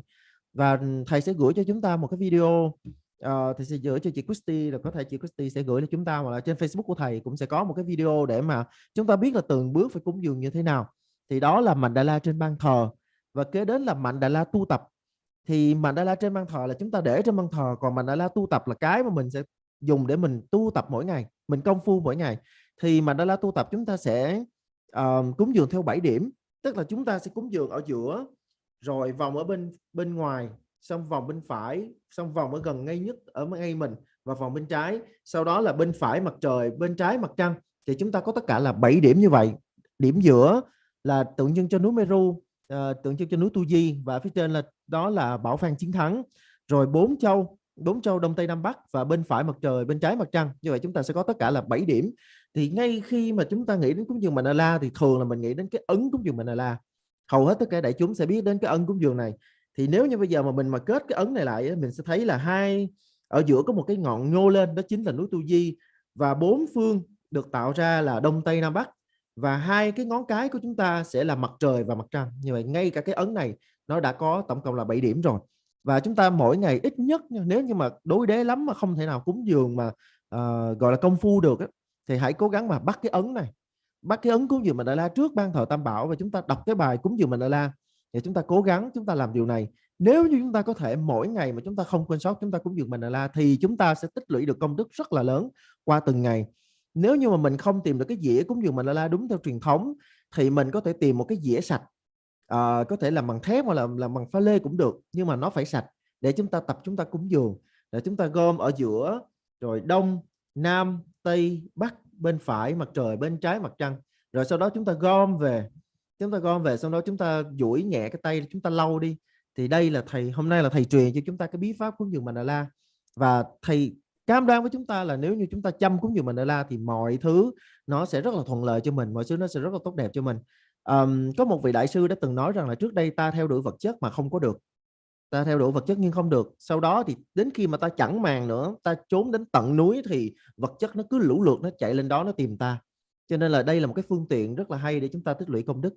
Thì thực ra trong truyền thừa của chúng ta có rất là nhiều những câu chuyện, chẳng hạn là DRUPON Rinpoche, ngài có cái tâm xả ly mạnh mẽ tới mức mà một ngày nọ thì giả bước vào phòng ngài và hết hồn. Tại vì thực ra ở cái vùng của Rinpoche thì cái khí hậu nó khá là nóng, cho nên là ở trong phòng đáng lẽ các vị Rinpoche sẽ có một cái tủ lạnh, nhưng mà khi mà bước vào thì thấy cái tủ lạnh nó cũng đi luôn rồi.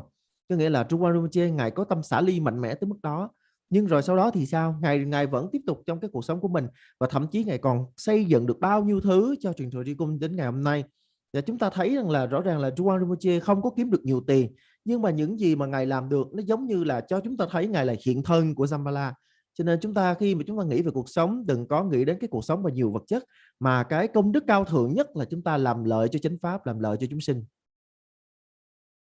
So that's just the method. As I said, this is a mudra.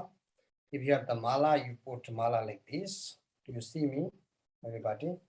And then put your ring fingers back together, and your middle fingers hold by your first finger, like this. And then you do that a short prayer we will, next time we do together, Sashi Porsche, Joshin Mandota, Rerab Lynching, in the Jambata, Sanjay Shengla, make the provide, Dugunam Dashing to Chobasho, Edam, Renan, Guru, Mandala, Kim Naryataya, you have to do always like this. Many lamas are doing like that. If you see the nice mountain, nice lake, garden, like that, you know, when His Eminence Lamche Gyalpo Rinpoche, when he come to Switzerland, so Switzerland, we took him the mountain. So it's very beautiful and landscapes we have. So he just always beginning to say nice mountain, nice lake, say, he just sit down, always do the offering, always did every time. And even once we went to shopping center, big shopping center, before enter the shopping center, Rinpoche did offering. He said, I offered Buddha Dharma Sangha Gurudeva Dakini. That's really how to accumulate the merits. So if you do constantly, continuously that, and you will have very good merits, very good lucky we call, right? Luck, antang, Tibet ko antang. You have the good antang. So antang means lucky. Lucky merits is increasing all the time. That's why our Holiness, he do lots of these kind of things. He's very generosity, really very much. Everything he give and he get always. So you see, this is the technique, the great masters, yogis. So here, before I show you the mandala, that is how to do the purpose mandala. First one is the offering mandala. Second one is the practice mandala. But the practice mandala you can do that, and also sometimes you do the prostration and you can put the rice on it mandala. So we have the short videos we will send you, and afterwards it should be in my Facebook, but I will send you. I did that in Aachen some years ago when I was teaching the Nganden, the Ngondro. So that's very good. That's really good. That is a good method. So you people don't have mandala. What mandala? Mandala is not the sand mandala. The sand mandala is the Buddha's house. You building the Buddha's king mandala house, right? But this is now accumulating merits. So please try to understand that one. It's really great. So here this text, Dhammakirti text said, you have to visualize if you are doing that during that time, you visualize the eastern direction, your house or your retreat house or your house, eastern direction is made by the silver, and the southern direction is made by the lapis lazuli, and western direction is made by the diamonds, and north direction is made by the gold. If you visualize that and you are middle there, you are very rich. You're really rich, isn't that? So that's why Milarepa said, I'm a rich guy. You don't see, unfortunately, you don't see, he told his sister, because Milarepa's sister comes, she said, you're not rich, you're a poor guy. He said, no, I'm very rich, really, honestly. But unfortunately, you don't see.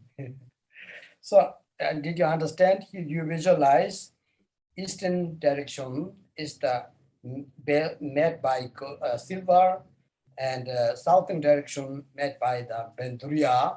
Benduria means the lapis lazuli, and western direction is made by the diamond, especially red diamond, red crystal diamond. You know, this is smarak, like smaraks. So Pemaraka, Tibet called.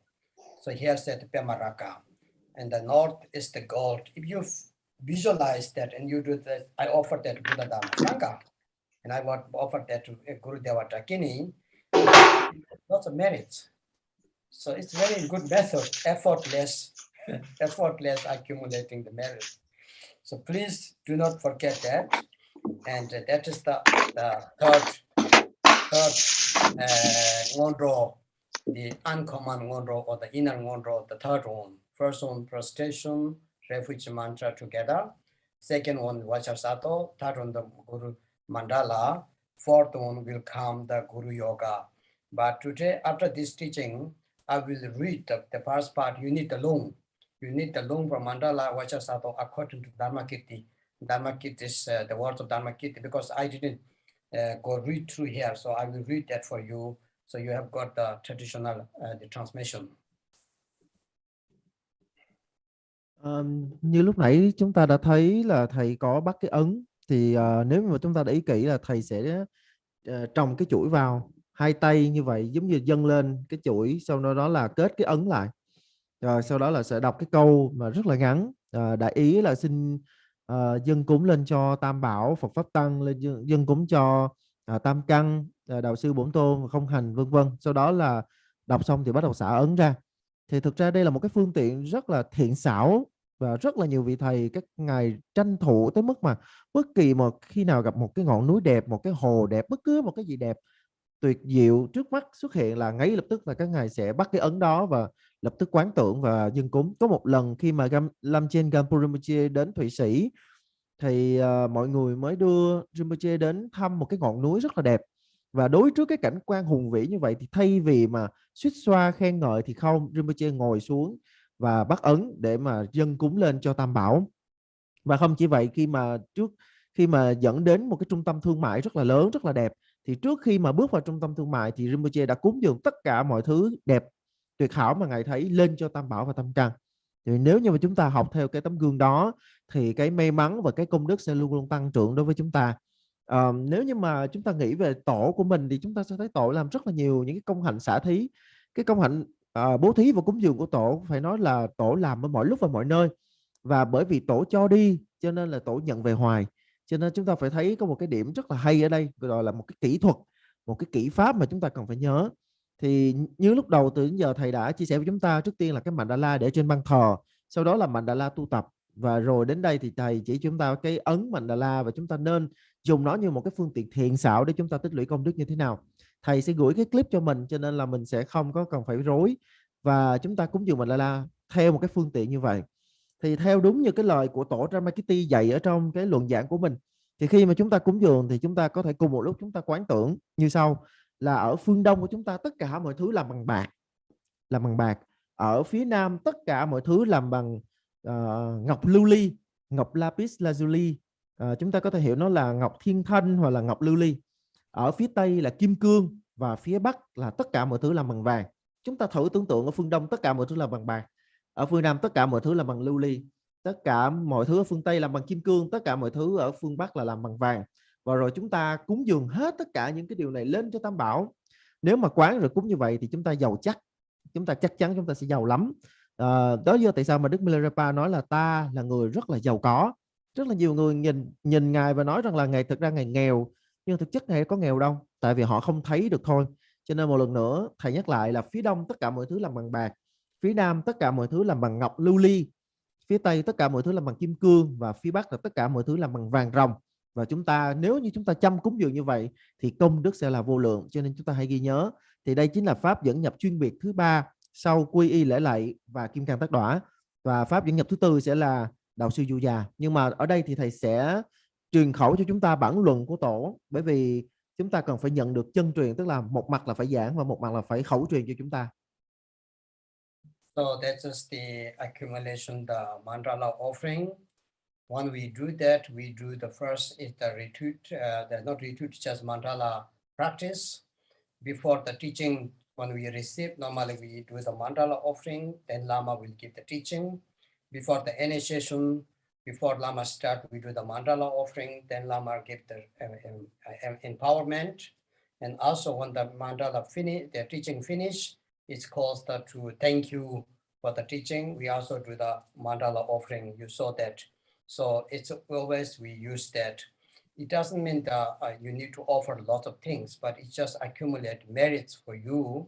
Even that's why the traditionally do that. So that's why at least knowing, if you don't know the whole system, at least knowing that mandala system will be very, very good. And how to do that mandala prayer at your home, it's very good. It's really feels so wonderful. If you do maybe once in a week, mandala offering once at home will be very, very good. And then if you offer something for the Dharma practice and for the monasteries, all these things. Last time I taught, Milarepa said, you will get enlightenment, same that yogi get enlightenment, right? So, Krila Kombi, Komjen Dang Tsowa Chobi, Yongdani, Sangyang de Jebe, Tendeyin, Yingbo Ngowayin, Milarepa said, he had one old lady always bring the yogurt and milk to Milarepa.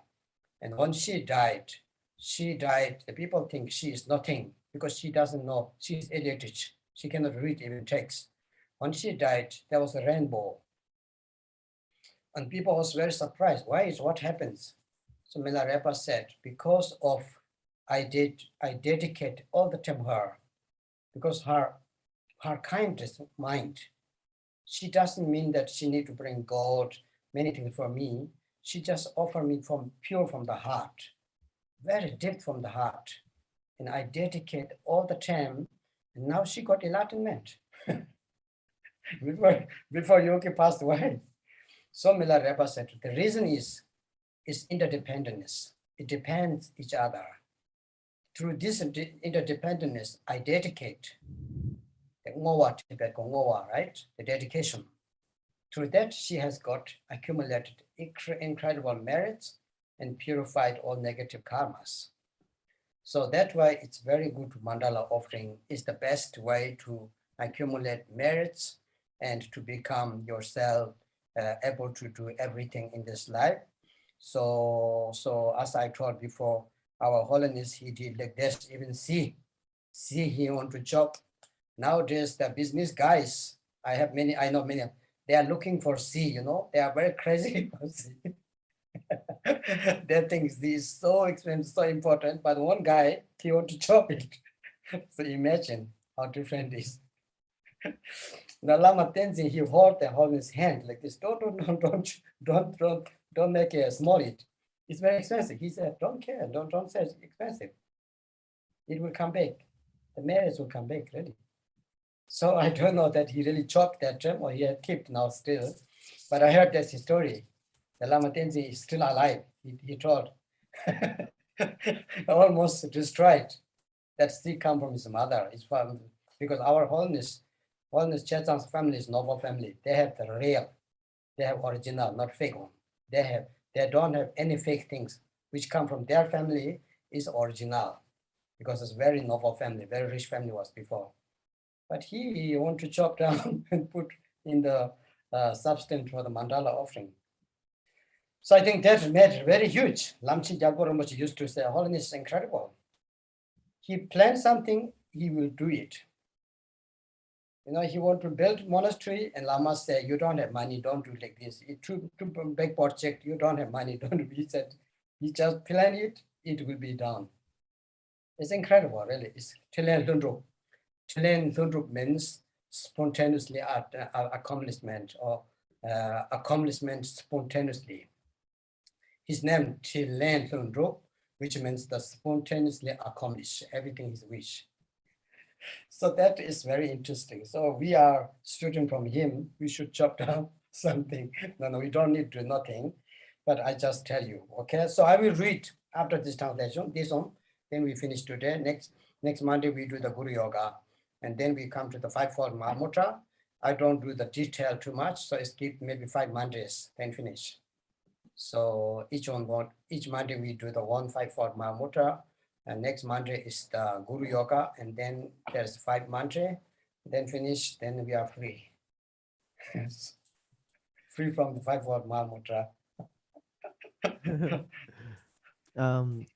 Trước khi mà chúng ta thọ pháp, hoặc là trước khi mà chúng ta thọ nhận một giáo lý nào đó, trước khi mà chúng ta thọ nhận quán đảnh, thì thông thường là chúng ta sẽ thấy là có cúng dường mandala, thì đó gọi là cúng thịnh pháp. Và khi mà kết thúc một cái đàn quán đảnh, hoặc là khi kết thúc một cái buổi giảng pháp rồi, thì chúng ta sẽ cũng có cúng dường mandala, thì đó gọi là cúng tạ pháp. Thì thực sự cái việc mà cúng thịnh pháp và cúng tạ pháp nó không phải là cái việc mà nghi lễ cầu kỳ đặt ra, mà là cái phương tiện để chúng ta mỗi người tự có cái công đức của mình, để chúng ta có thể thọ nhận được giáo lý đó, thọ nhận được quán đảnh đó. Và chúng ta nên cố gắng chúng ta nhớ và chúng ta cúng dường mỗi ngày hoặc là mỗi tuần.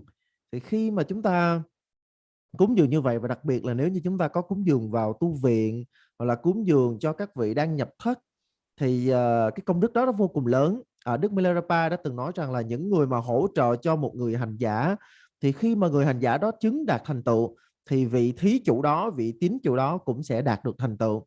Khi mà Đức Milarepa đang tu hành, đang nỗ lực trong cái công phu tu tập của mình, thì có một cái người phụ nữ rất là hay đến để cúng dường cho ngài, và bà cúng dường bằng tất cả lòng chí thành của mình.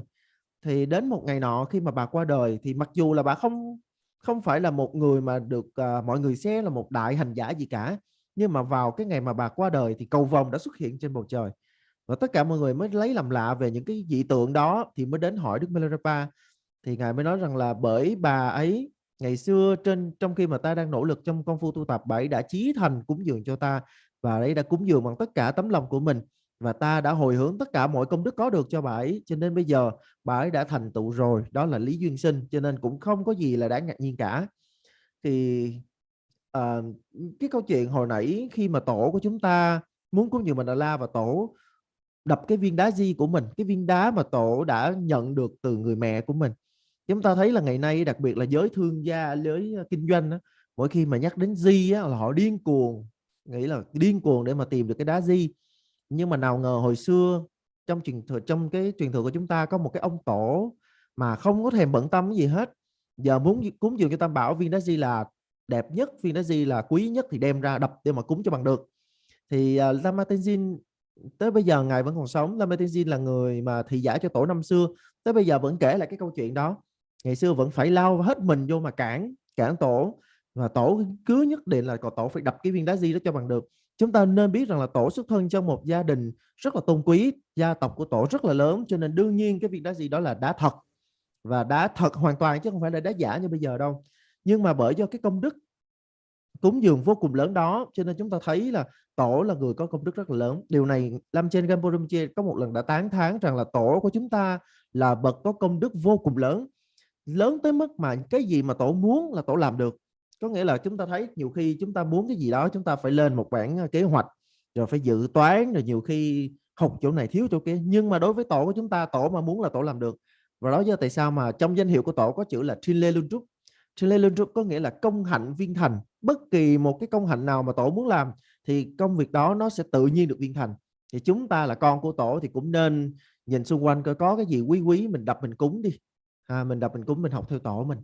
Tuần sau thì chúng ta sẽ học về đạo sư Du Già, rồi thì chúng ta sẽ còn khoảng 5 buổi thứ hai nữa, là chúng ta mỗi buổi thứ hai chúng ta sẽ tìm hiểu về một phần trong ngũ phần đại ấn, và rồi sau đó thì chúng ta giống như là thầy nói, để chúng ta sẽ được giải thoát khỏi phải ngồi mà nghe về ngũ phần đại ấn nữa. cho chân bông ngàn đê dê đê dharma kê tê cha lông xê cha wa Shô sơ cha cha chân bông ngàn đê dê đê đô chê cha ngàn dharma kê tê cha lông xê cha wa dhamma dhamma bê la la cha zon lo zon nyi đà ra chê tê chê zon nyi xê chê jing wa gu lê trô lo yin la dô đê đô chê gu nyi kê men bā dōng a zê bê wō kā rā dō chê tê ngē dō cha ma rē mō xê dā wō kā yu nam la dō Suma jala ve temba tambe cho samo lama cho namba nga de kaza nam lo len do tense be gombo ti gomba de kucha ta do chi changwa pa de sara ha singdare je de che je tra pa je dam ne ge da nga tre be ling wa je zo nyu me ra nga cha ngo zu mo de che je ne ge zo wa ni me wa sa de nge do pe za la je wa ze be jo da lo chang ze chong be cha je da nga nyu we zu na yi ge la ma de be la de la de re de sum je ja wa da ma je da se ja je da chi be tu ho chi de be so che je cho ge pa de la ma da ma zo ba sang je che je tra ba je sa yong zo tra ba de ba de ni je cho je du gu je je tu ma da je ya chong me je de ba ja zo wo zo sang je da ma je je ro wa chi ge la ma cho wa du ju de jo tam je je ning bo no yong de do chi chang a chen bo tanda yen je du nyam nyu da do ba ju ma da je be da ba ka ju ren bo je lama nama da je pan ro ven go bo pa mo tro ba da chi ke sum je go bo je wa yap se ke to ke ning go ba wa da de be ka da se chi ke sa ga je ven go do je be cha kya chen bo ngan de cho je ko lo ko ran je be le cha she da ma lo do je ba na sin ro do ko ban de la no da na ba ni de ne se me ne da bo i be ne so ne da wa la ke je ka de sa Pumba Janga Temba Ye, Tamakula Lani Yambar Chanache, Kelacha, Jingan Megana, the Bodena Nage, Chu, Danga Temperchala Niva, Che, Don, Sabamodo, Romamuji, the Tambola Sumode, Tomoda, Tomo Maybe, Jabber Jingondo, Tambo, Tomo, Yangondo, Yamasa de la Mobile Jibba, Tajikawa, Sambata.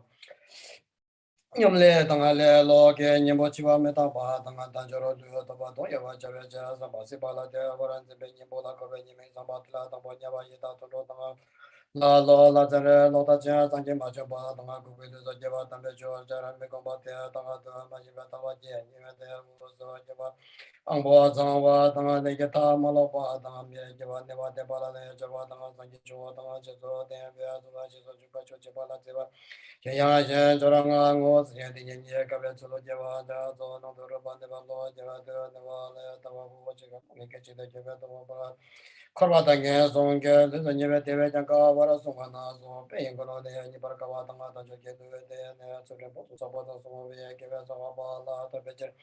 King on the Niparkava and the Yavana, such a bottle of Yitanaka, Lakia, Kavazama, the Roja, Nagia, Chinamaja, Jarababa. Pama Zama Yaba Suma Jan Kadra Bana Zimbo Tanga Bola, Niva Sanjay Majava Tanga, Tajiko Neki Parkava Tanga Yumba.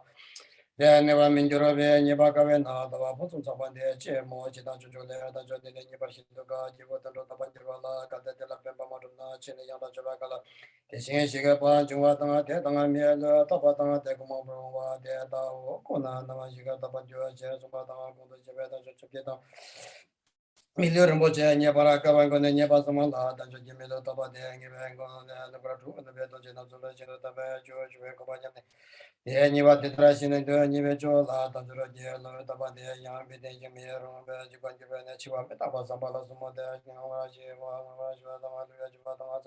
the Take it as you are the young king, Jomara Jama, Ribana, the Madame Bed, the Vana, the Bed, and the Vana, the Lala Minja Chewa, you made the king at Achimo, Chewa, Tanchivin, Lazoba, Nuveda, Chewa, the Tampe Petro, saying at the Bedro, and you don't Shinto Chewa, the Zojamba, the Jet, Gombe Kachi, Metachiwala, Choji, Jaja, the Boda, Chojin, and Genuma.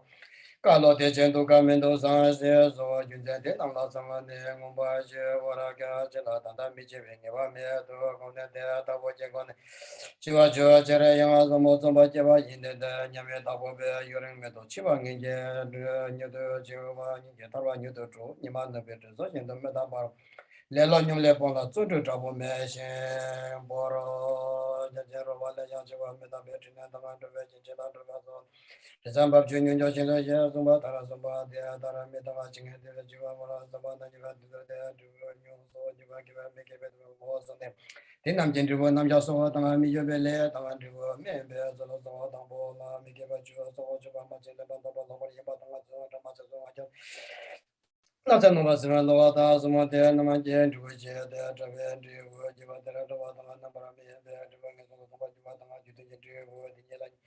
Shiva Judin Tanga, what you know, Tanga, so Jiva, Rigazo, Job, what Jimda, Joma, Jirova, Zopa, Kuncho, Tanga, the one get one, I sent the measures of an assessor, Tanga, Jova, Kazim, Meta, Sajo, Nam Yerga Kunda, Zura, Jinga, Yundra, Bozoko, Bajim, Zubala, Zubeki, Jula, the Jimba, Tamala, Jimmy, the Betonam Tamjit. Chunga Jimmy, Jambala, Gomba, Yanga, Tabata, Jugat, and Jetu, Traveto, number of people, the Bajuba, the Bata, Jumbo, the language you get about. Sangsam Gisina, Sanja, Comba Topo, do Tingentu, Geneso, Mala, Nojo, Damba, get to a Trashiva, Tamaseva, Mebata, Jiva, Tomba, Yimachia, the Chichaba, the Sabatabo, Gunela, the Josoniva, Mebata, Yodeji, Goroba, the Bayi, Yoba, the Chotamanji, Yanamaga, the Wachiameba, Yameme, the Duva, Tajivaso,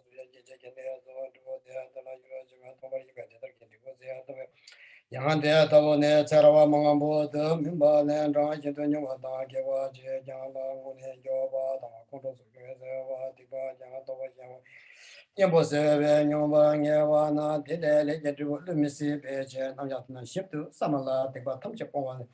Kewa tamja chinu tru bogo te ma do tempa nyemba yamba le te me ne tang bara mi kyo chinga tong ne yanga be zi me kyo nyenda tang la tong me zi le je na me du me se chidan kera wa le yanga le je nambar mi ba sa me ya yin che tang yi chiya te ro jen chida chun chun le donga la mi de na ba na so daba nam ne trawa tanga tikwa chumbe le chumbe te la sampe ke wa cha kanta kanta trawa ye te nama dere renga tong ne tuwa yunga ba ngoma che tikwa tamja chua Kanda kandu roje ve dine dering diwa de tungala na zo na wanyo she dang diwe ke wa mo che kuwe nye tu roja she dang je wu le dang ben do le du je na de Iwo de dang kanda kan ro yang le na le dang che su dang she suma tara go mo. So we have in the yesterday we have did the first part. On next time we will read continue.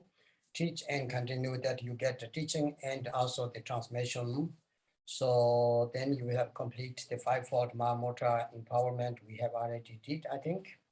So now today we stop here and next Monday we do the Guru Yoga. And then after we go to the 5-fold Mahamudra, which we talk in each Monday. So I think if we don't, this time we don't go too detail because it will take very long. And I can talk lots. It doesn't bring that much for you maybe. So that's all. Chang Zhou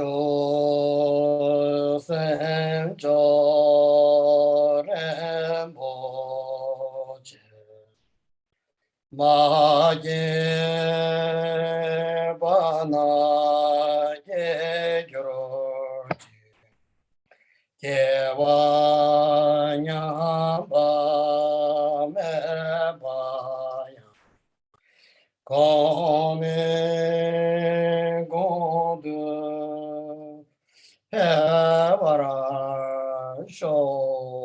So today is the Dharmapala day. Everybody do the Mahakala Achi short if you have it.